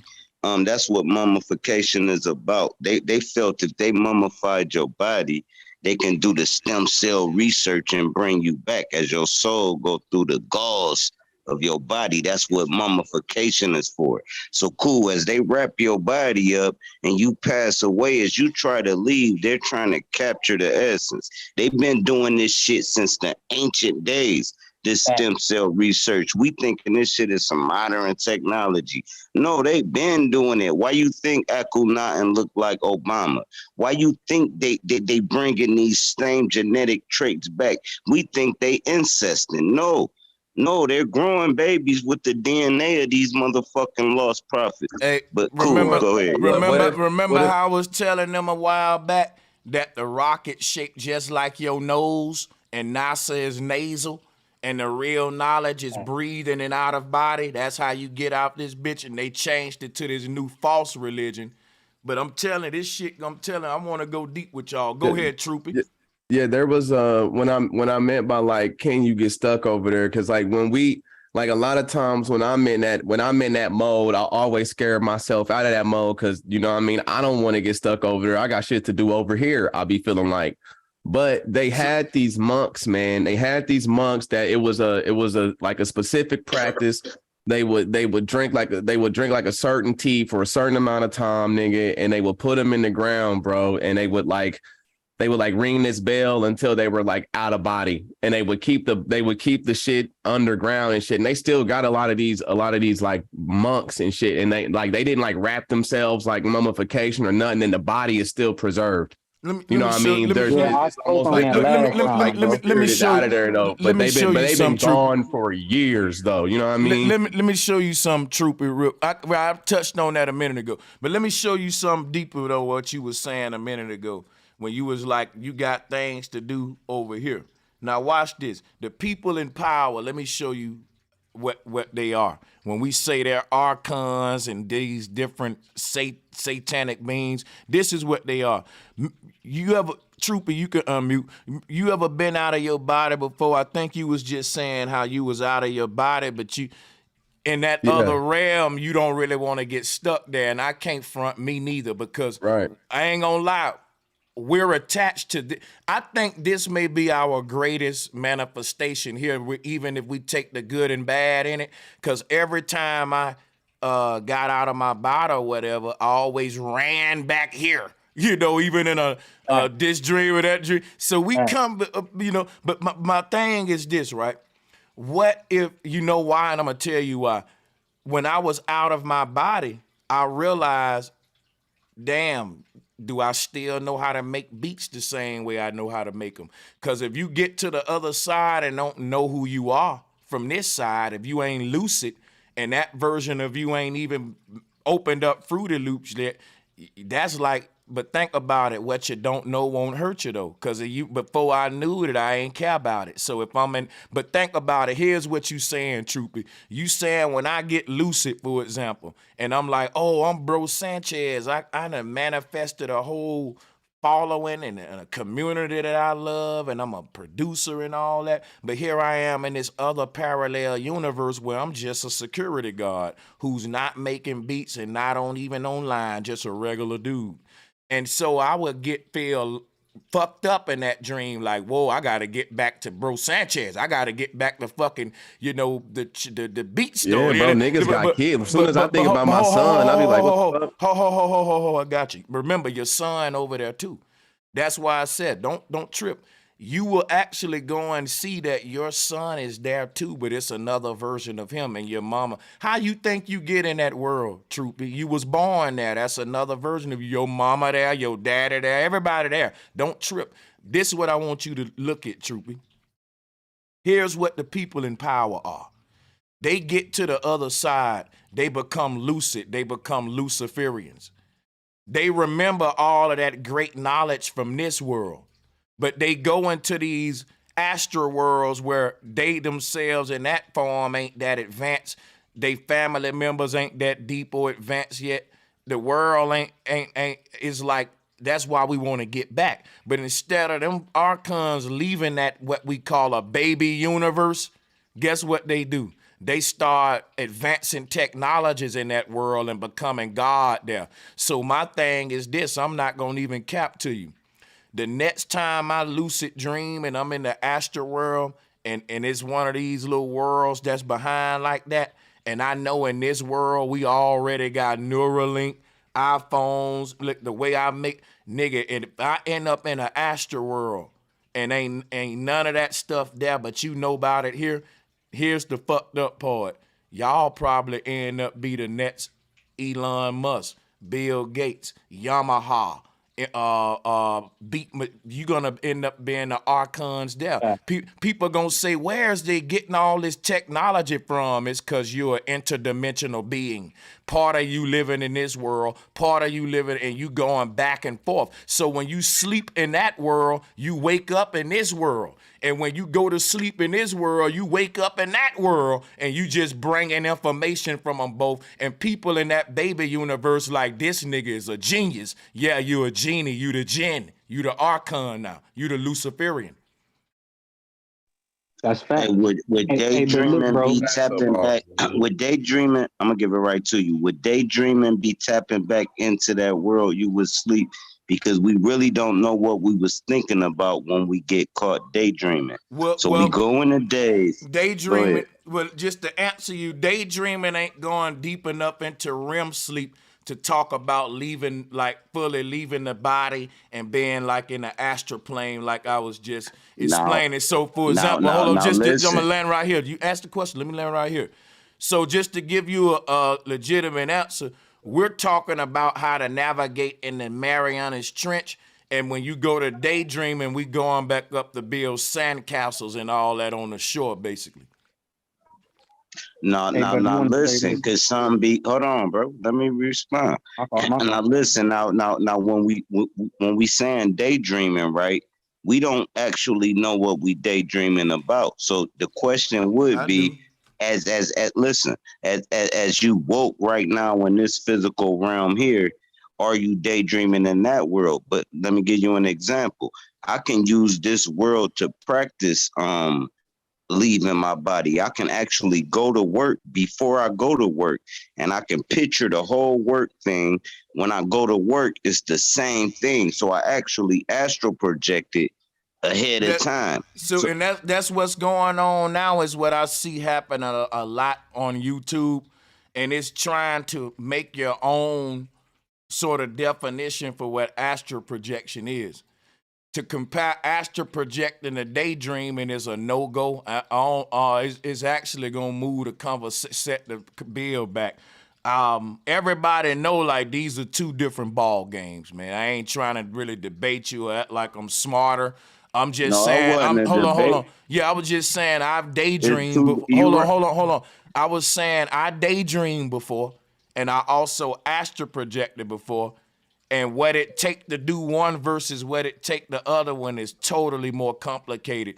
And then once you achieve astral projection and you cross over and you in your other body in a whole nother world, is nothing I could ever compare to just daydreaming. Anybody who ever astral project and done that before really know what I'm talking about. They'll tell you, you know what I'm saying? All right, now cool. Let me explain it because I'm really a master at this shit. But anyway, let me explain it. What I'm saying is when you listen right quick, bro. I'm trying to teach y'all something. Daydream. I made two different points. When I was saying daydreaming, I'm saying I blacked out. So did my conscious go back into the astral projection world? The other point was I can also astral project out my body into the future of my real life. I can look at my phone before it rings. I can look at my door before somebody knock. I know who clocking in at work before I get to work because I'm ahead of myself. That's called clairvoyance powers. Oh, there you go. There you go. Mic check. There you go. Yeah, that's I think that's clairvoyance, if I'm not mistaken, Drop. Hey, I just wanted to chime in on bro though, with bro saying about getting stuck here. I think that's incorrect, mainly with the fact that, getting stuck in the astral or something that, because technically we stuck here and we got to go to the other worlds to kind of leave here. And then like bro said, if you get scared enough or whatever, you'll come back here. And I think this reality is like our base reality, what they call the rock or the soul, the ka. I think that's what fell, and this was the initial spot. It fell and rippled out. Go ahead, bro. Hey, watch this, right? If you look at home base on a baseball field, right? It start there and end there. It's the Alpha and Omega. First, second, and third base is this Trinitarian mind, body, soul concept. This angel, demon, and neutral Joker guy concept. This left, right, middle, that whole thing like that. Now watch this, right? Only thing I'm saying about this world and the home base reality is in the base reality, it's the ultimate form of awakening. It's not first, second, or third base. It's home base. If you look at what the umpire and all that, matter of fact, I ought to pull up the baseball field because at home base is where the ball and the bat make contact. That's the man and woman, the mom and daddy. Home base is your true original birth and the life that you lived out in a universe that was perfect and you had no regrets. That's what heaven is. We weren't born in our base reality, just to let y'all know. And this is just my theory. None of us are right or wrong about this. And I just want to say thank you for all of you for just even being deep enough to have this bill. So let me say that. But check this out. What I was saying was consider this. Consider that every sperm your daddy had was a copy of your same consciousness born in a other universe, and you go to them when you dream. Like when the brother Troopy said he astral projected these bodies that we go into when we get out of this body. How was they made? Your mom and daddy met in that universe too and had you. Just like they said in Back to the Future. And a lot of those multiverse movies, they'll show you in every universe you exist in, your mama and daddy met in those universes. This is why the ancestors said there are no random acts and there is no chance. Because everywhere you exist at, you got to ask yourself how you got there. Your mom and daddy must have met in that world too. So you never lose who you are. It's just different ways your life could have manifested.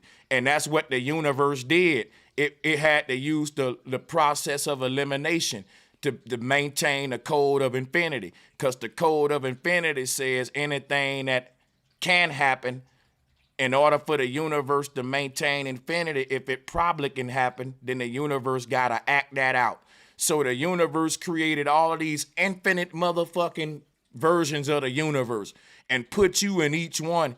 And so all of the probabilities can act out, and it's an infinite one's good and infinite one's bad, right? But the base one, the heavenly one, is this universe where everything went right for you every second, every day. People like, man, that must be the luckiest guy on earth. In that universe, anything you put it was like each day you had no regrets. Shit just went perfect. That's really what a lot of Hindus and even certain Egyptians said heaven was. They said it was this same life, lived again, but everything happened the right way, and you didn't have no regrets. And that's why the Hindu even said, have no regrets. But you'll notice when they saying that, they always saying that that's gonna be like in your 7th incarnation. We're rehearsing for this grand life way to live this same life out without making the mistakes we made. So my thing is just to tie into the base reality. When our consciousness was conceived, right? It was created in all these different parallel universes. And you ain't necessarily born in a universe where everything happened the best way, perfect every day for you. Because if everything happened perfect for you, it ain't gonna happen perfect for everybody else. So that's kind of like the universe saying everyone got their own heaven or universe where everything went perfect. Basically, when they said we're all gods in our own kingdom.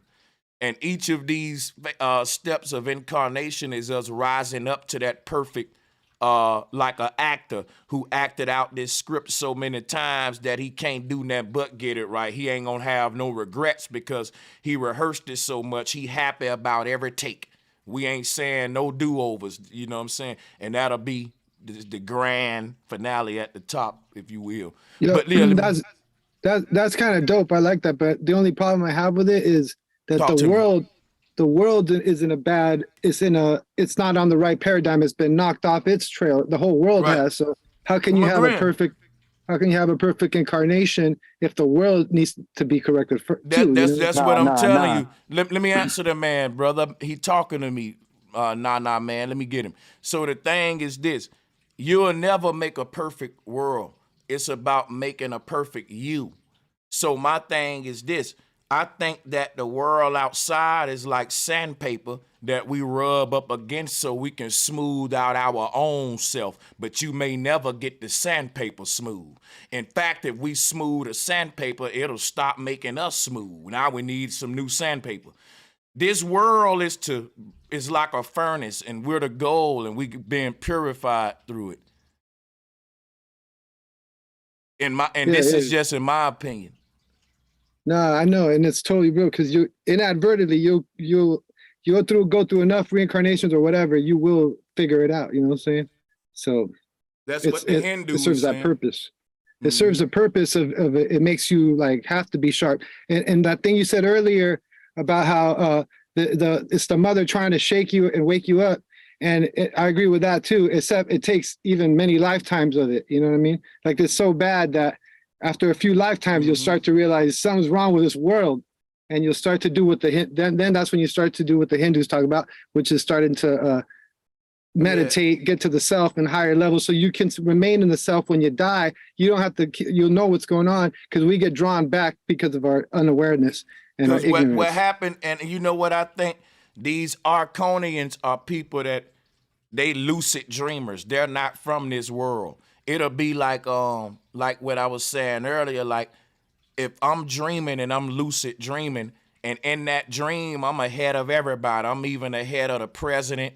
I'm ahead of all them, but you can't really be ahead of them because they the Arconians and all of these things like the black dudes in the suits on the Men in Black. So what you will find is, I believe there's an invisible war going on in all of these worlds. And what'll happen is like, when you start lucid dreaming in another universe, you will meet up with the other people in that universe that's like you. You will find some kind of way to be like, yo, are you from this world?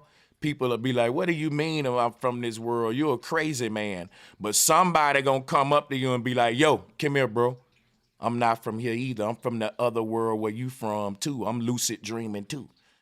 Yeah. Now, you know what I'm saying? That's when you level up too. And you can. You'll start building your own little Luciferian society, and because they'll probably tell you, "Look, bro, we gotta keep this shit on the low. We'll look crazy, and then we'll blow our cover like with the powers that be. They'll know that we woke. They'll know that's where the term woke probably come from.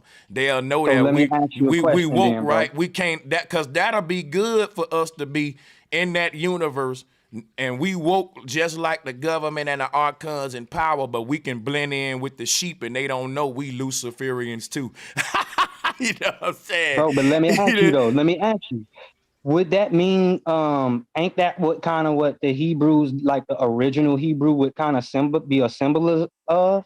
Like they said it means the one from the other side, the Hebrew. So if that could really, is that bro, where it you come just from? hit it. The other side, there you go, because these people talk about getting to these lands through waters being broken, a portal opening. Facts, bro. Word. See, the thing with them is they knew how to be present and conscious in their dream state. And that's what we have to do as well, is be present and conscious in our dream state so we could be able to control and maneuver the things in those worlds, because once you're able to do that, you're able to control and maneuver the things that's in your woke state. I ain't gonna even lie, now that we talking about Hebrew and the other side being the sleep realm out of body, now I get to reach a little now, because now eyebrows sound like Abraham, and it's like, goddamn, man, these people who, we talking about people who, they were traveling men, but we talking astral travel, right?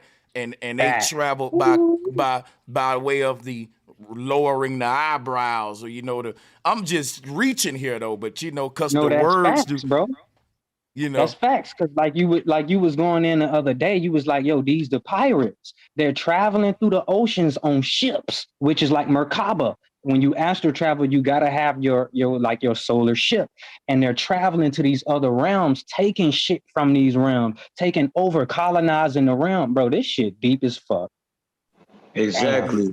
That's why the pirates. That's why they had the Merkaba or the Star of David. They flew that on their flags while they were sailing on those ships. And so guess what we saying? We saying these people not only were pirates at sea and at land, but in the dream state like Freddy Krueger. And this gonna make sense too. This explains why the pirate had a patch on his eye and why they all cover one eye for the Illuminati Luciferian shit. Because think about like the TV station, the one eye open, CBS, I think about it. That mean you got one eye open in this world and one eye closed in the other world. You like an archon, like that'll be lucid dreaming, will be like one eye open, one eye closed. Because you got one eye closed in this world to peek and have a one eye open in this astral realm. So the one eye symbol that they do. And even the pirates did it. And another thing about that too is to connect them with the elites that we messing with today. They also flew on their flags the skull and crossbones as well.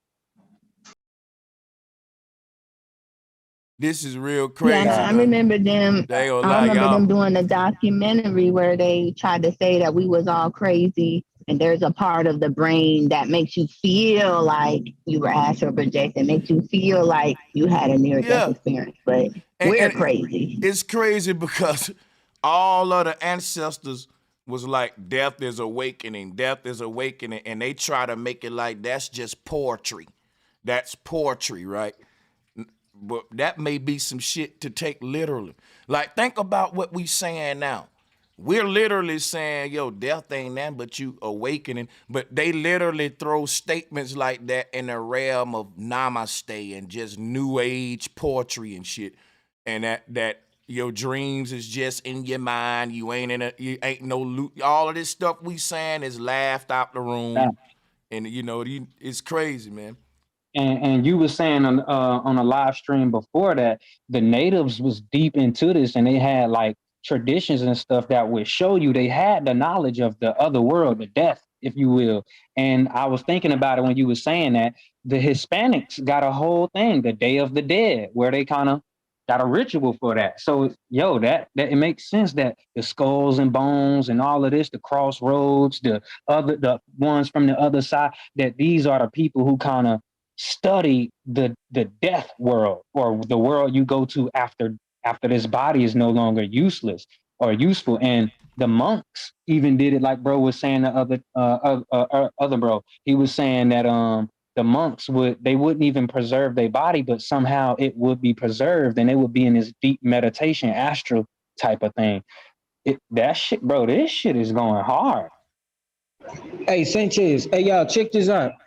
I was reading this book called The Testament of Levi. I have it at my house. And in the Testament of Levi, it talked about how Levi can astro travel through different universes. And not only just that, but he can actually look into this universe, because it was talking about the mastering of duality, or the dual consciousness of each universe. Yeah, so when it was talking... Oh, go ahead. You got it. Because that's what, like, I'm not trying to push the Bible or nothing like that, or none of that other stuff. But what I'm trying to say is this right here. Like in most ancient texts, like in certain ancient Sumerian texts and ancient Hebrew texts, it was talking about how they can astro travel through different dimensions. And it talks about, this is why we on the same page with you. And this is why Jesus told the Roman judge, he said, this is not my kingdom, because if this was my kingdom, I'll fight for this kingdom. He's talking about this is not the true priority of this universe, is not the true priority, but the universe on the other realm is the true priority, because the spiritual priority birthed the natural priority. You know what I'm saying? Yeah, Jesus, watch this, right? Jesus didn't come to save the world. The Bible never said that, so you saying some truth. Jesus came to save man from sin, and what Jesus was saying was how to teach man how to get out of his synth, which was his body. Even if you look at the word Buddha, right? The word Buddha is just them saying body. The body is the Buddha, it's the beta version, it's not the alpha. And everybody know what a beta copy is. It's an experimental copy that ain't perfected. That would be the body, the beta, the Buddha. Hey, real talk, y'all. You could go look up what Buddha is representing is how the body is manifested. Buddha is the body. But check how crazy this is. Jesus didn't come to save the world. He came to free them from their body and tell them how to act with compassion and all that, to rise above those 7 deadly sins, those 7 Greek gods that govern our emotions here, that'll keep you down here. He knew it wasn't no saving the earth, because it say in the end of the Bible that the earth gonna be destroyed in the lake of fire. So why would Jesus come to save the earth when he know it's already written that it's gonna be destroyed, and he can't undo prophecy? He just come to fulfill it. He came to free man from the earth, but the earth inevitably is going to reach a point. Well, if you don't tap into your energy, then it's just, that's what the whole left behind shit is. You gonna love this, bro. Hold on right quick. You gonna love this, bro. Hold on right quick. When Jesus went to the disciples, he translucid himself to them and showed them who he really was. But he was also showing them what they really was, if they can tap into that. Like, I don't know if y'all knew that story right there, when he showed the disciples who he really was, and he was a cosmic body, you know? So that's what it was actually showing, like in that scripture, that we are also cosmic bodies and stuff like that, but we are actually just living in a, like, let's put it like this, a simulation. Like, these bodies are simulations of the spirit, you know what I'm saying? Or the energy, you know? Like in ancient Kemetic culture, they call it the Kai and the Ba, or the vital force. The Kai and the Ba, that was deep. That brings me to my question, though, on what y'all talking about. So when you pass away and your body die, do y'all think we get another body, or do we ascend? That's up to how we live. That's up to how we live our lifetime right now. Because that's how I feel. Because if you have attachments here to this realm, right here where we at right now, then you're gonna come back. That's how I feel. Because in order for you to ascend, you have to master whatever your lesson is in this realm, because we all have different lessons that we have to learn in this lifetime. So if we didn't pass that test while we were here, I feel like we won't be able to ascend because our thoughts and attachments are so dense that it'll keep us here in this realm. I think that's a person. I can't say we want or he want or she want. I think every man just got to make sure that they able to, and you can't speak for the next one because it's a lot of monks and all that that's on a very high spiritual level. They gonna be good, and they've been lasting these on this world a while. So I think that it's a personal thing. Nobody can do this for us. You know what I'm saying? It's an awakening that we got to go into ourselves. And I think that this, the first step is like acknowledging that what we've been taught is a lie about this other side and all this stuff about us. And but then just to move the bill forward, like just think about this, right? Anybody ever dreamed, and in the dream they was a better version of themselves than they was here? Now, yeah, I used to have those dreams. Now check this out, right? What you just did was get a glimpse of what you can be. Now, when you come back to this world and you know you was just in a version of yourself that's way better than this version, you know in some universe you became your best self.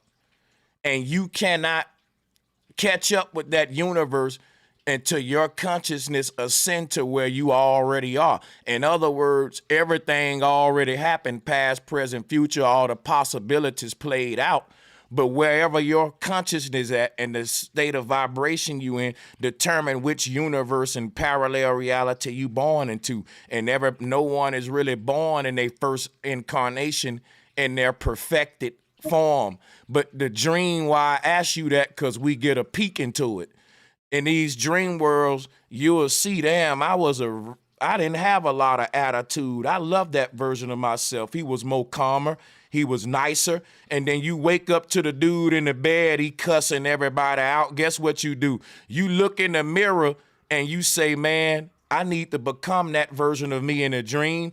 And as you do that, this whole world around you changes. And not only you, but you literally usher in that reality within your universe. In other words, you're now that version of yourself, and you're now living in that world that you dreamed into, because you're creating that world around you based upon you being that version of yourself. That version of yourself is like the seed, and no matter where you plant it, it's going to grow the same fruit around it. So by you tapping into that version of yourself, the reality around you will grow that fruit that he bears, and he will bring in his whole universe into this space with that new version of yourself.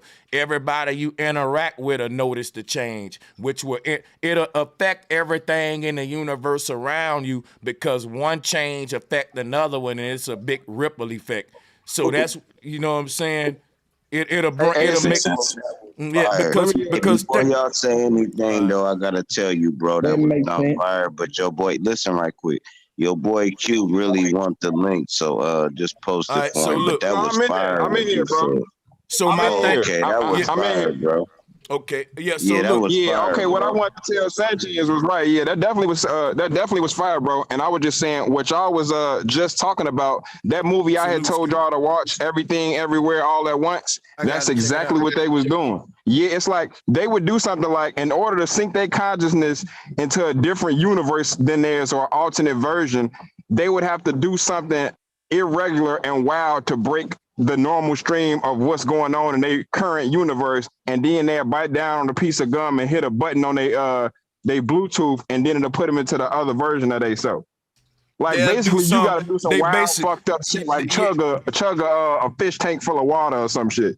Basically, you need a triggering thought, so that when you get to the other side, it'll make you lucid of who you were. Yeah, and that's the whole. And see, this is where the ritual come into play.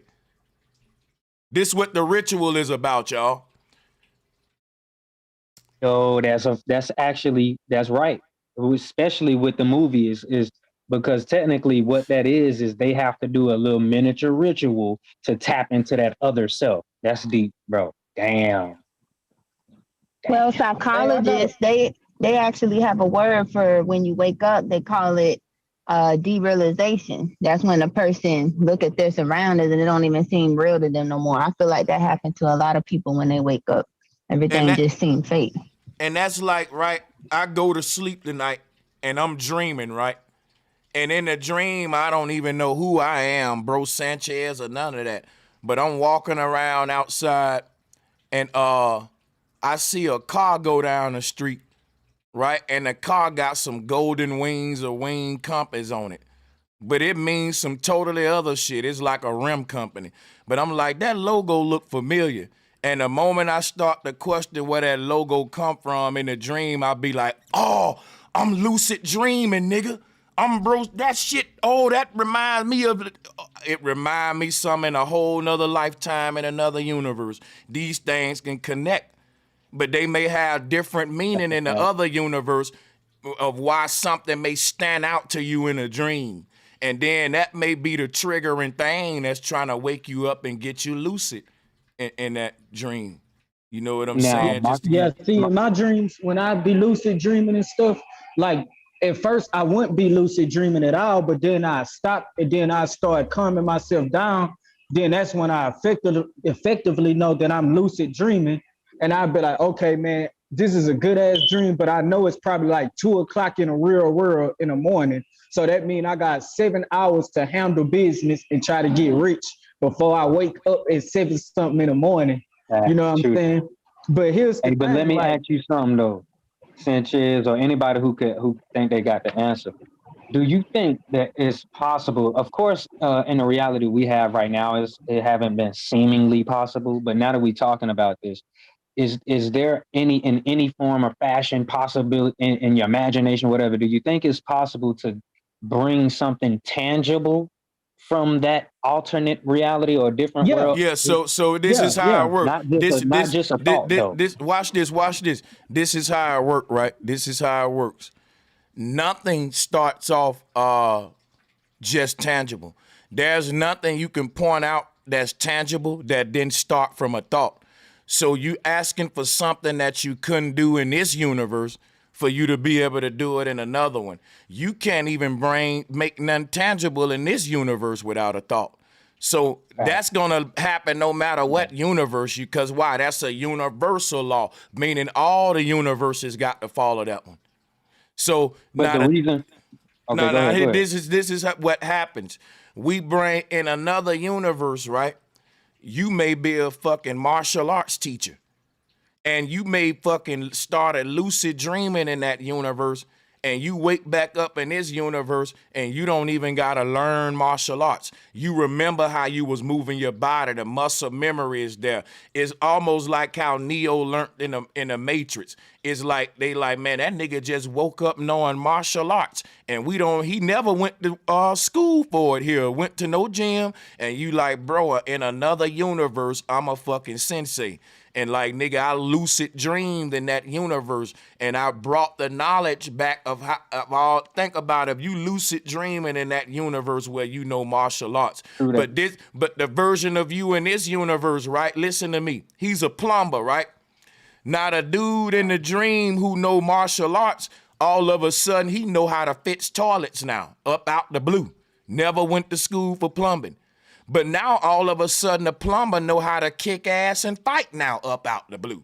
So they can swap this information. You don't gotta relearn it. That's the cheat code. That's the Neo and Matrix shit. All of your knowledge in all these universes will transcend each vessel once you fucking start becoming lucid.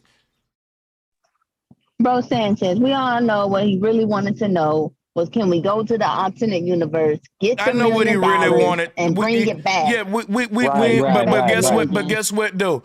We're saying that $1 million wouldn't exist in this world if a man and pull it out of his mind. That's how I answer him. I know what he wanted to know, and I answered him in an advanced way that went. He gave me my answer. Yeah, I gave him more than this answer. I'm telling him why you can't do that. Not only in another universe, but not even in this one, sister. But that's gonna go over some people's head because the nature of the conversation is very advanced, and I'm very thorough with my answer. So the thing is, not only did I answer him, I over answered him. And so we gotta understand that thought is the foundation of it all. And you can't have nothing tangible without it starting from thought first. So you can't bring $1 million from another universe into this universe. The same reason you can't bring that version of yourself in the dream and put it in the bed with the dude that's sleeping.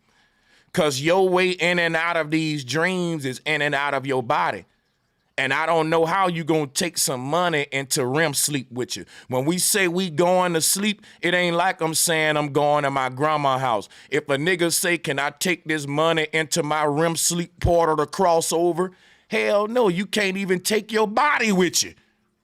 And you can't bring, only thing you can bring back is the experience, which is the knowledge. And that's what I'm trying to tell him. That's how we cross. That's how all of these universes influence each other, by us bringing the knowledge over, not nothing tangible. This would be my smoke to that though.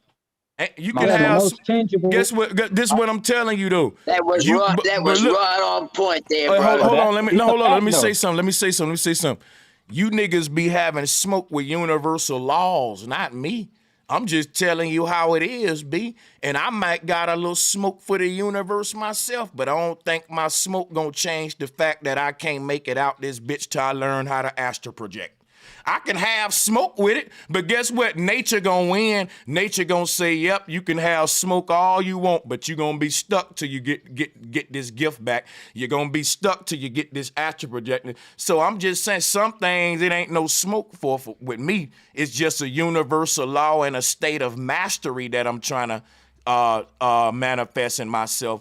And I ain't really got no smoke for a universal law. As much as me seeing it as a part of myself, I got to challenge and overcome that kind of smoke. Like, can I overcome my pride, my greed for the sake of me getting out of my body? Because when I was a vegan and all that shit, eating right, and I had a little more compassion, patience, and all that, I was lucid dreaming and all that more.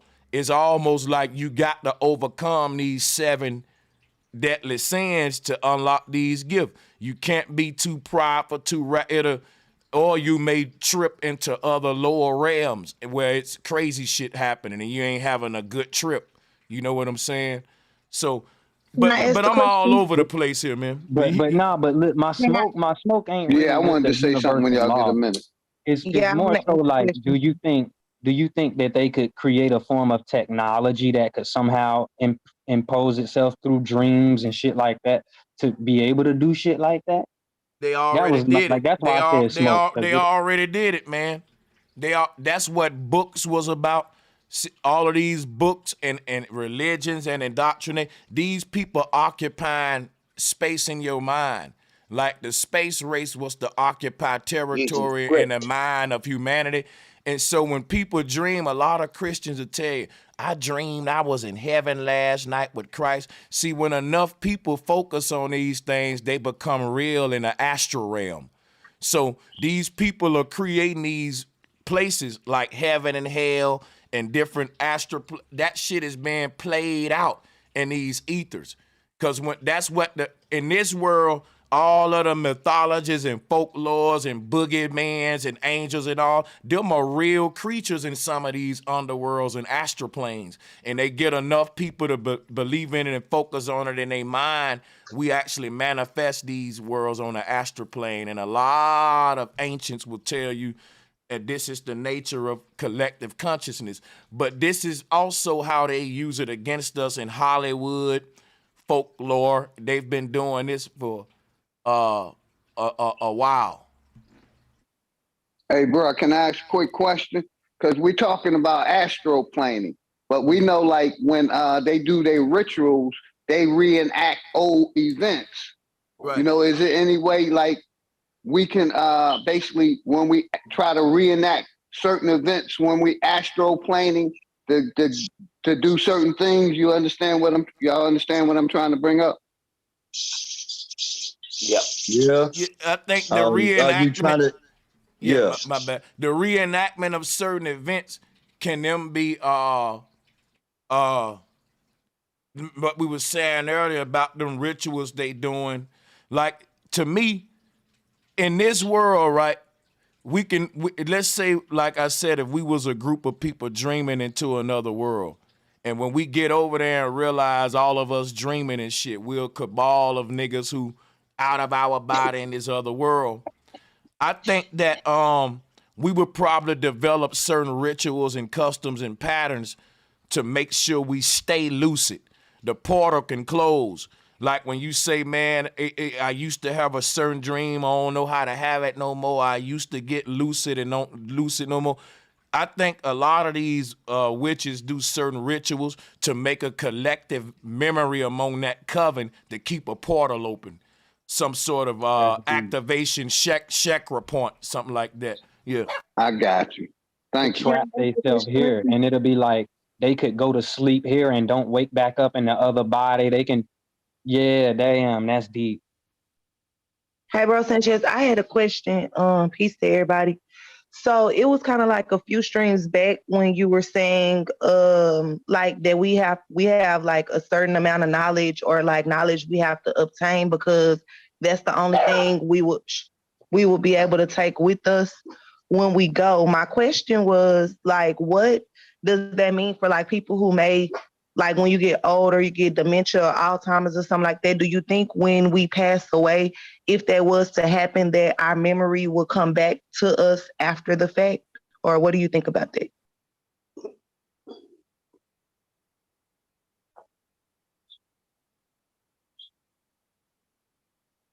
We dropped that, have we? You there, Sanchez? Sanchez. We might have stepped away. I think her mic dropped. Ask that question one more time, sister. Personally, I think that if the body has like dementia or Alzheimer's or something like that, I think that's like the body. Like, I don't think that the soul is going to forget. Do you get what I'm trying to say? What was the question again? Yeah, so what I'm saying is this. Our soul is something that projects our body over and over again in these ethers. Your soul is the projection point. Watch this. Let me show y'all something real quick. And they say the memory is in the DNA anyway. Yeah, your soul, you'll never be able to escape these bodies into your seventh incarnation. It's a layered system. And the memory, this memory is stirred in the light. DNA ain't nothing but a vibrational pattern. Look at what DNA is. DNA ain't nothing but Jacob's ladder. Look at that. This is nothing but music written on a sheet. It's sheet music. It's vibration. It's a song. So my thing is the memory is the song itself. We are the memory. Meaning the soul is the observer. The observer is the one that keeps all of these memories, the 10-year-old birthday, 9-year-old birthday, all. It's the one. These memories ain't stored in the body. This is what the mind, we have an experience, this is what the mind is nothing but the culmination of all these experiences that the soul has been through and all of its incarnations and all of its history, right? And it's keep on projecting that shit outward through the body. You know what I'm saying?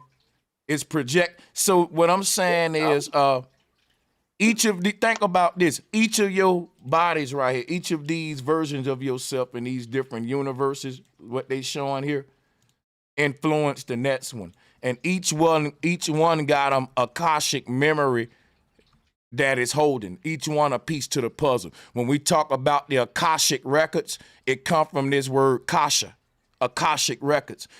Each of these versions of you in these other universes got some important information about you that you need. And when all the pieces come together, we see the full you, the God one, when all of these combine. That's what the whole incarnation process is about. Life and death is your energy being consolidated into one, and no more chakra layers. Basically, it's breaking, death is us breaking each of these layers, freeing the energy from the body so that the energy can be united. And there's 7 eggs we gotta break. which is why we crack like these Easter eggs, colorful Easter eggs for resurrection. This is how we climb Jacob's ladder. This is called a serpent rising, or Jesus being risen up from up out of the simulation. The DNA is a ladder in the back of the spine. And this red one right here is a whole body and a whole world called a root chakra. With this world, and so each world you're born into is one of these energy centers. And each of these energy bodies in each universe is affecting each other, and that's what we call it emotions, or the 7 chakra energy in motion, because these are different versions of you. One of them, these are different versions of you created to be influenced more by these different gods, 7 Olympians. One is a sexual creature, one is a glutton, one is a prideful one. Now they all influence each other, but in each universe, one of these different energies govern you more than the other one. It's like a race. So each one of them won a race though. So a version of you manifested in the underworld about sex, that's where we are now. Then the next world would be the sacral world. And that world, guess what? Like in the Garden of Eden, if you think about like the 7 deadly sins, and each of these energy centers can be a heaven or a hell. For example, this heart chakra is supposed to be love, but that same chakra can give hate too. So what the Hindu was saying was, until we learn how to express these energies in their highest state, we gotta be born through these systems of incarnations to master these 7 bodies. And once we master one, it rips it apart. It's like, and once it breaks it, all of that energy is released and goes into the other 6. And as you break that one, it goes into the other 5. This is called Leviathan, a 7-headed serpent. And every time you kill a head, the other heads get stronger. And so that last dragon is the crown. He's so goddamn strong that he can't be killed.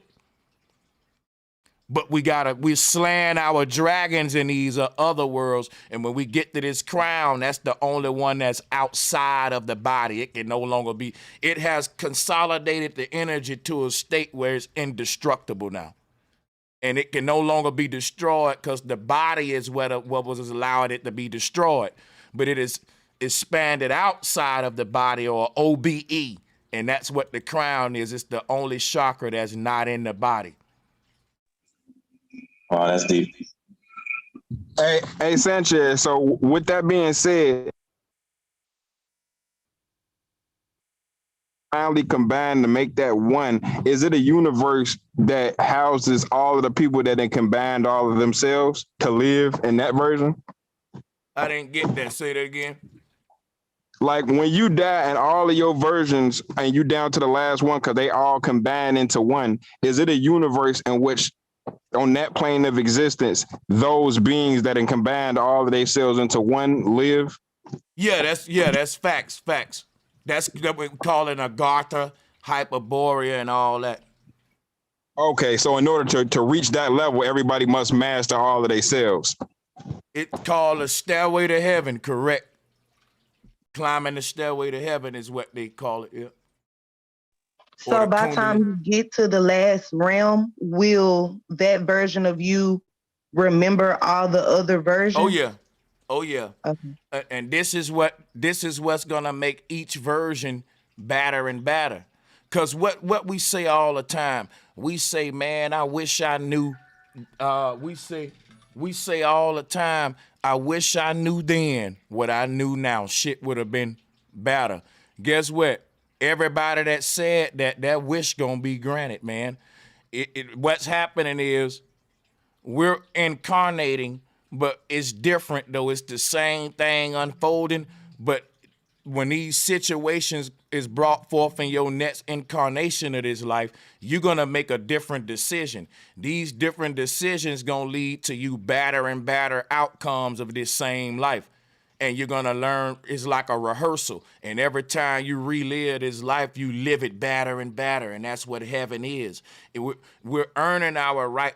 In other words, all let's say that heaven is a place where everybody have learned how to behave like angels, but the way they've learned how to behave like angels is because the beings up there have mastered control over all these lower energies. So by the time you get up there, ain't no wars up there, ain't no, that's what they saying heaven is because all the initiation, they done filtered only the most highest vibratory beings there. It's a filtering process. So it's like a school process. In kindergarten, preschool, it's more chaotic. It's more crying, it's more fighting, it's nastier, it's snot boogers, all the chaos in the lower classes.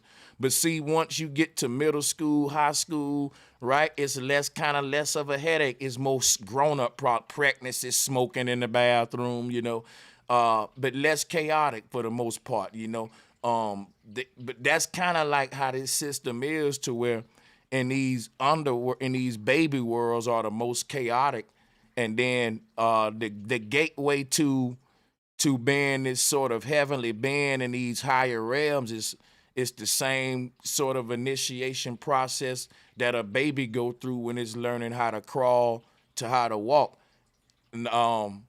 Nobody can stand it up and make it walk. It's every human got to do on their own. And that's what this whole awakening thing is, resurrecting the true self. Every human got to be real to yourself, peel back the layers, live with this thing honest, get rid of the ego, try to make the right decision that you don't have regrets and fucking, shit like that. But yeah, I'm going to fall back. I got a question, bro. Sanchez. Go ahead. Yeah. So if this is the reality, like this is the truth. Like, first of all, this is one of the realest conversations I've ever had. So if this is the fact that we have to graduate, from these vices that we have, then I want to know, like, so can we just start teaching now that we know religion and everything? That's all BS that was made to control us, to keep us down. So now that we know this truth and this knowledge, now can we teach the best ways to overcome these things? Like, if I have an anger problem, like, can we start talking about, all right, what's the best ways to focus on that, getting out of that, and getting rid of the ego, so I can try this in? Because I don't want to come back and try to do this shit all over again. You know what I'm saying? Right. So when you talk about your anger problem, these things are fixed itself once the guilt convicts you.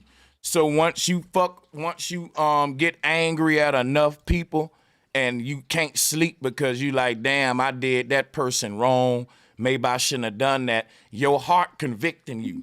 And what's going to happen, that beating going to make you, next time you get angry and a nigga talking, you going to suppress that anger quick, because you're going to refer back to when you was like feeling guilty and hurt for how you lashed out on the last person. And so once you go to listening to that voice in the heart, more and more, it get loud and louder. The conviction spirit gets stronger and stronger, but it make you a better and better person. This is why they don't want us to listen to our heart. They want us to say, just put it in Christ, he'll forgive it.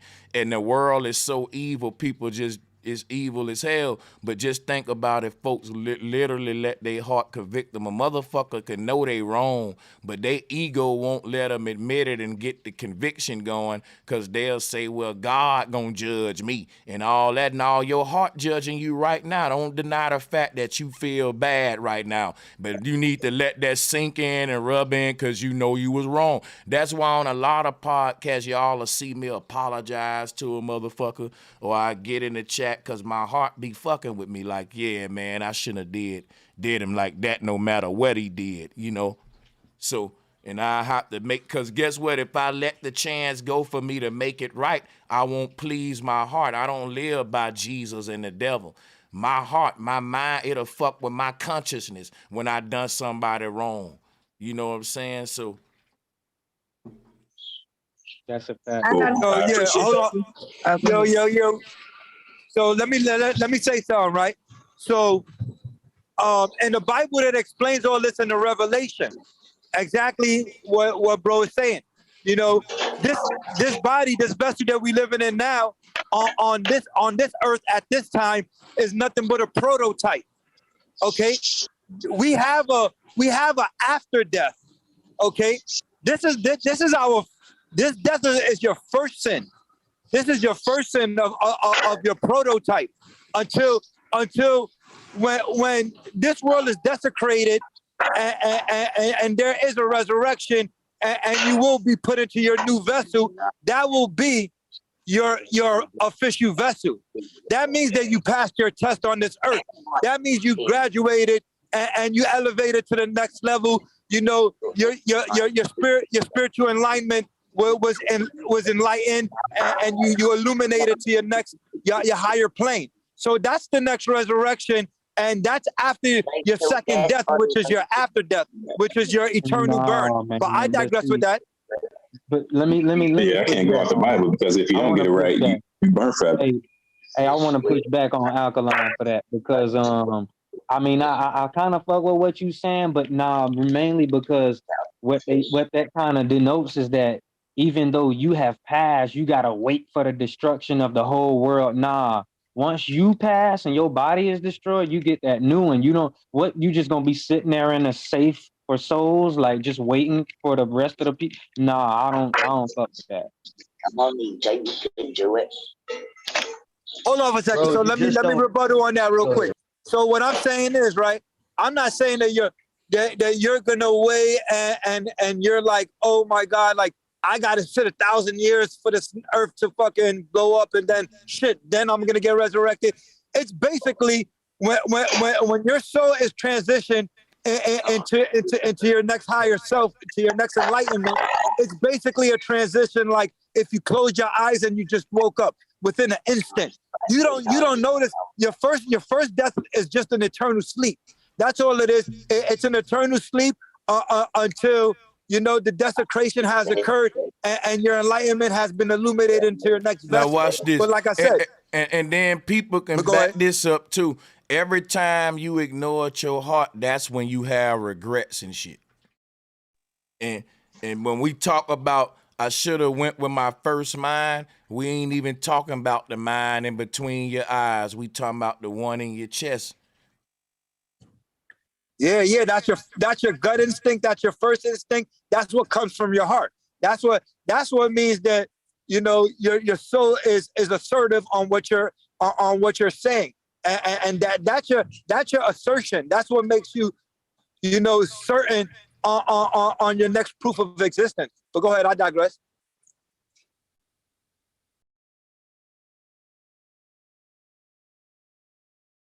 Cause that's crazy how that heart chakra is so deep. Matter of fact, we can pull the chart up, man. Cause this whole energy field, I show y'all this all the time. But you know what we gotta realize? It's called electromagnetic energy field of the heart, not the mind. And bro, that's what I've spoken about. The scientists, they can detect this electromagnetic frequency from your heart. It starts at the center of your heart, right in the core of your heart, and they can detect this up to a 2-mile radius. They have the technological frequency receptors to recept the frequency from your heart up to a 2-mile radius. Well, that's what we have in study, saying that it's up to a 2-mile radius. But I believe that it's atmospherical. But I digress. And look, when listen, let me show you some. When they talk about the shape of the earth being an oblate spheroid, they really talking about this energy field. You see the shape of it. Now watch how deep this is, right? This is the football shape, and the stitchings in the middle is the kundalini right here. You see the football little bump pattern. Then you got the stitching down the middle, which is that spiral kundalini. But why am I bringing all that up, right? I'm finna show you how deep this shit is, man. The ancestors said when the body is no longer in the middle of this thing, it turns into the globe shape. It puff up on each side and it float away. And that's our starship. That's up. Each one of us is a floating universe, meaning all of the memories we recorded in this body, in this place, this is what's gonna be outside the body. This is all of these memories, and it's gonna be naked with nobody around it to remember them in. And when you snatch this whole experience that you call life out of your body, that's what your soul is, or your sail is. Like when a ship set its sail and it puffs up in the wind, and the ship can now travel. That's what happened with this bubble. When it puffs up, it puffs up at the bottom and top when the bottom leave, and it float away, right? But what's floating away is your whole experience that you recorded in the body. But the body ain't there no more. But all of the memories of the body and the world and all that is what's in this bubble. It's a floating universe. You are just your collection of memories. And that's what's coming out the body. The body just like a recorder. It's just a little recorder. You know what I'm saying? And then the film and all that gonna be taken up out the recorder, and that's what's setting sail to go put in another recorder to record some more shit in another. We're like tourists. That's why the word tourist is tourist. Tourist, the tourist field. Your soul is an infinite explorer, going in and out of these bodies, record the experience and moving on each time. The catch is, can it remember and sync them all together and get them all synced? That's what syncretism is, the language that's going to connect all of these incarnations to one supreme being that the Hebrew was talking about. So we traveling now, and we going to different places, but we remembering, hey, remember when we was in the Bahamas? Remember when we went to London? See, that's when the tourists now start to remember his past lifetimes. He say, hey, remember when I was Bro Sanchez? Remember when I was this dude in that universe? And now you got all of these different versions of yourself in one, what they call the Christ mass, synced together right in the middle, or the crease in the crease. And they all unify, and that's what's making you this supreme being, because in every universe you was everything. But in each universe, when you didn't know that, you was just one thing in each one. In your sleep, you was this and that. In that universe, you was a carpenter. In that one, you was a seller. But that's this universe where all of them come together, and there's nothing they said God can't do, because God did it all in every universe. It's just that when he sync it all together in this higher heaven, and all these versions come to one. That's what this grand union is about, a union among the self. All of these different versions of you, all of that energy coming back together. Thanks. Hey, bro, I wanna chime in on a little bit on that heart too, because on my Instagram shit, I be going live doing etymology, and I was thinking heart is like the place where the heat is, because if you got a theoretically speaking, whatever, you say, man, he got a cold heart. He went far away from his heart. He's a cold person. He cold-blooded. It's because he's not really following that heart chakra, that love energy type shit. He's more cold or whatever. And so it's like, theoretically speaking, that heart would be the center, like you saying, of this torus field when it ripple out from that center point. So the further away it gets from that heart, the less I guess you can say defined the ripple becomes. So the less hard hard the ripples are. So that shit, the further away from the heart you get, the colder, the less ripply. You know what I'm trying to say? And what this thing about coldness, this whole energy we feel like from people with bad vibes, and what we say cold energy. Like, look at this image on the screen. Let me break this down to you. Each one of us have this energy bubble recycling around ourselves like this. But not all of us got the same speed going. So when we talk about higher vibrating people, the energy around their body is flowing in and out at a high rate. This is renewing itself quick. Now that's a person that's constantly changing who they are. They constantly awaken themselves. They saying, look, man, I thought I knew something yesterday, but today, man, damn, I got to question everything I thought I knew. So that means the energy flowing in and out of this thing, it will be going way more faster in like a community of people like what we are. This energy will be very stimulated. When they talk about the Hyperboreans, this energy is called hyperbolic energy. and it going hyperbolic is literally the awakening process. This toric energy, now this thing's starting to overwork.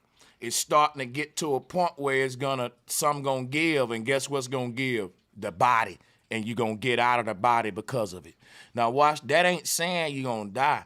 It's just it's giving you a way how it's gonna unlock this way of us being lucid again.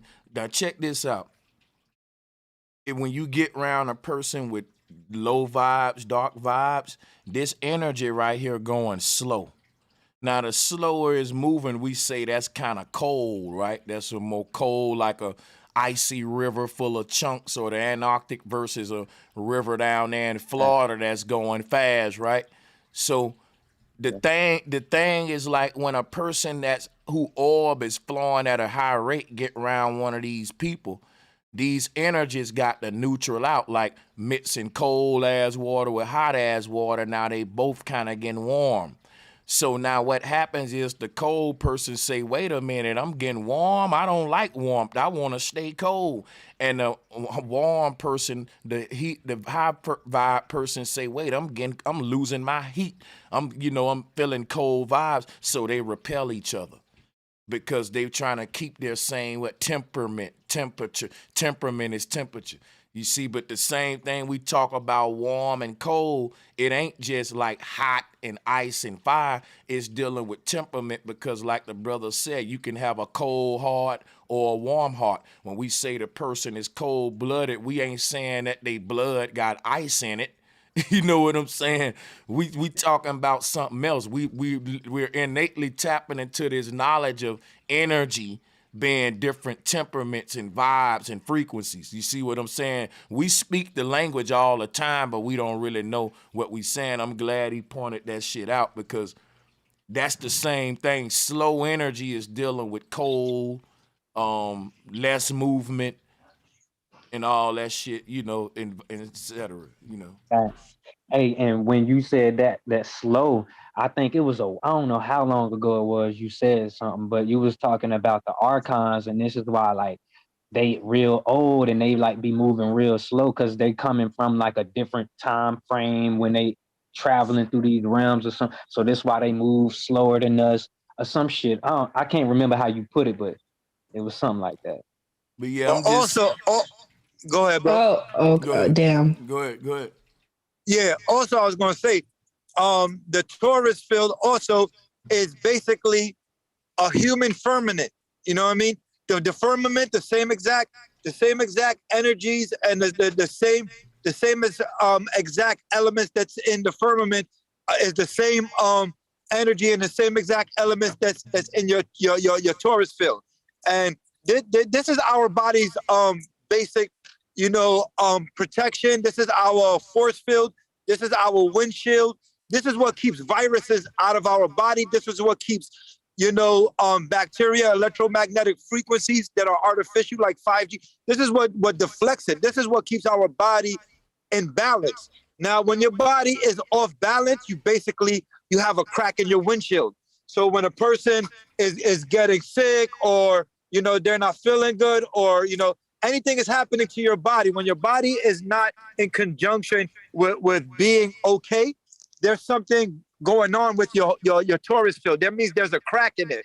And when there's a crack in it, this is what allows the bacteria, the artificial frequencies to enter into this Taurus field.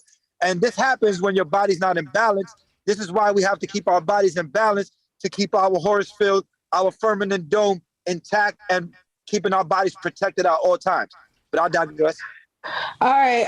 I just wanted to tap into something that Sanchez said. I was letting everybody go through what everybody wanted to say, but I wanted to tap back into when you was talking about the auras and things like that. I don't know if I ever really shared when I've astral projected, and I do lucid dreaming and stuff too, for a long time. And 2020,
dark tinge, like indigo, like violet color. And I remember looking to the side and I seen a mirror that's really they don't putting exist in my twos in the room. chat. My bad, sister. They putting twos in the chat. Go ahead, sister. My bad. Oh, can you not hear me? I can hear you, but it was a lot of twos in the chat. Yeah, we back. We good. Okay. We good. Okay, but long story short, I seen My bad, sister. myself. I seen myself in a dream, but the thing about it was I didn't know it was me at first. So I was kind of like scared of it because it was like a kind of like a dark form, but it was like it had eyes. The eyes was like yellow or whatever. But then I looked at the eyes and I'm like, oh, this is like a little baby. Like I don't know how to explain it. Like it just looked like somebody that needs to be nurtured or loved, or like on the outside it looked a little weird, but like it's just different. Like, do you see what I'm saying? And you scared of something just because it's different. And so when I came out of that dream, it made me think differently about the world. Like, because like you look at stuff on the outside and it might not have like the picture of what you want something to be, but that doesn't mean that it's less deserving of love or care or consideration. And like, it helped me kind of like think about too, on the opposite side, it's a lot of things that look beautiful and it's really got ugliness under it. You feel what I'm saying? And so I had to kind of like channel that in, and that goes into kind of what I feel like kind of the heart chakra too a little bit, because it helped me like gain more compassion, like for like myself and like the world around me and things like that, just based off what I seen in a dream where I was out of my body. You feel me?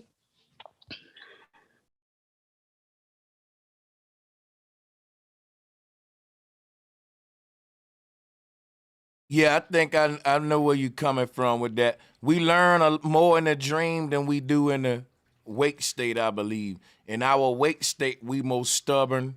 We less willing to reason and get out of our normal paradigm. Then in the dream state, when we cross over and come back, we bring those feelings back with us and learning experiences and shit. Yeah, you was muted for like, say about 2-3 seconds. I had to step away from the mic and I muted the speaker versus the mic. So that you know what? I bad. changed my microphone too a little bit because my Bluetooth earphones, they died. So I'm using like it's connected to like, you know, old school earphones. So that's also probably why if I'm a little bit messed up, I'll probably plug my other one back in when I charge it up or whatever. But yeah, I think that we all. I'm gonna mute myself and let y'all go ahead. Bro Sanchez. Here we go. No, go ahead, please. Okay. Go ahead. Well, I've had some out of body experiences, as you call it, astral travel. Quite a few years ago, some interesting things were happening in my life at the time. My mother had not long died. No, sorry, this is before my mother died. No, hang on, I'll go back. I was having this astral traveling experiences. What I did was I'd actually concentrate on, you were talking about a rope, but I'd concentrate on a dot on the ceiling, and I'd see myself going into that dot. And so I could actually get myself, I got to the point, my first experience was actually getting out of my body.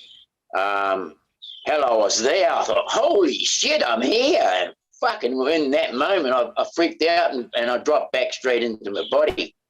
But that was the first one. The second one, I managed to get through the bloody roof of the house, and holy shit, I'm actually above the house here. Whoa, what the heck? And of course, freaked out and went back down again. And so then I started to understand that I was actually doing these things in some kind of esoteric way. And that was like, for me, it was a mind-blowing experience because I'd only ever just heard about it. I'd never actually experienced it. So here I was, bloody going into it. And like I'm a real energetic person, you know, that's me. I'm full of energy. And so anyway, my dog had been shot. I'm a hunter, right? And my dog had been shot, had been got him with another bloody dog. They'd gone wandering. And I'll tell you, it was a real emotional time for me because I really loved that dog. And so, yeah, got shot. And so anyway, I was having this astral experience where I actually got out of my body. You wouldn't believe it, but I actually had a flying, wasn't running. I was flying with my dog and my brother's dog, who also got killed a few years before. And I can tell you, it was so real. I was actually, you know, I was flying over the bush. We were like just seeing all the land around us. We could go wherever we chose. We could see everything. And it was just a totally amazing experience.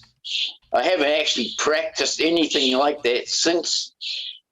But what I wanted to get to the point here of is that a lot of I see and hear is this projection out of body and into another verse. I don't know where, when all I ever see is another verse of me in somewhere else on this earth. Yeah, it's almost like a different, you know how a diamond, I always say this, you know how diamonds have different facets, like different faces, like depending on where you move the diamond is like a different shine of light that's going to bounce off. Like, you get what I'm trying to say? So it's like you see in the same world, but you see it in a different way. It's so many dreams I've had where I was at old houses that I lived at, like even places in my own house, like the same but completely different because maybe it's stretched out or the colors is different or like something is different about the environment, but it's familiar still. Or like I'll have dreams that are in different places, like where I'm like, okay, this is a hotel, like this is familiar, or oh, this is a mall, or oh, this is a place of living, or like something similar to the way we really occupy ourselves in real life. And I think what also plays into that is how they shape the way that our houses are and things like that too. Like I live in LA, like I live in the city. So, you know, unless you live in a house or something like that, it's like real small boxes. Like, you feel what I'm saying? And it boxes your mind. Like, I feel like in my dreams, there's been so many times where it's kind of hard for me to maneuver because of how small, like, the rooms are. And it's, you feel what I'm trying to explain right now? Like, well, I think it's definitely a part of.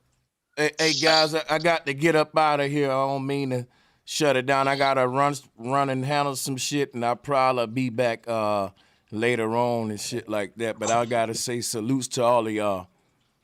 Okay. See you, Sanchez. Much love, Sanchez. I sent you some emails about rapper stuff. So. Yeah, I got them. Give me some time. Don't forget to watch Everything Everywhere All at Once, because I need all y'all niggas to know what the fuck this is. Is it on Netflix? Sure. We've done that already, bro. It's on Amazon Prime. Peace out. Peace out, y'all. Peace, bro.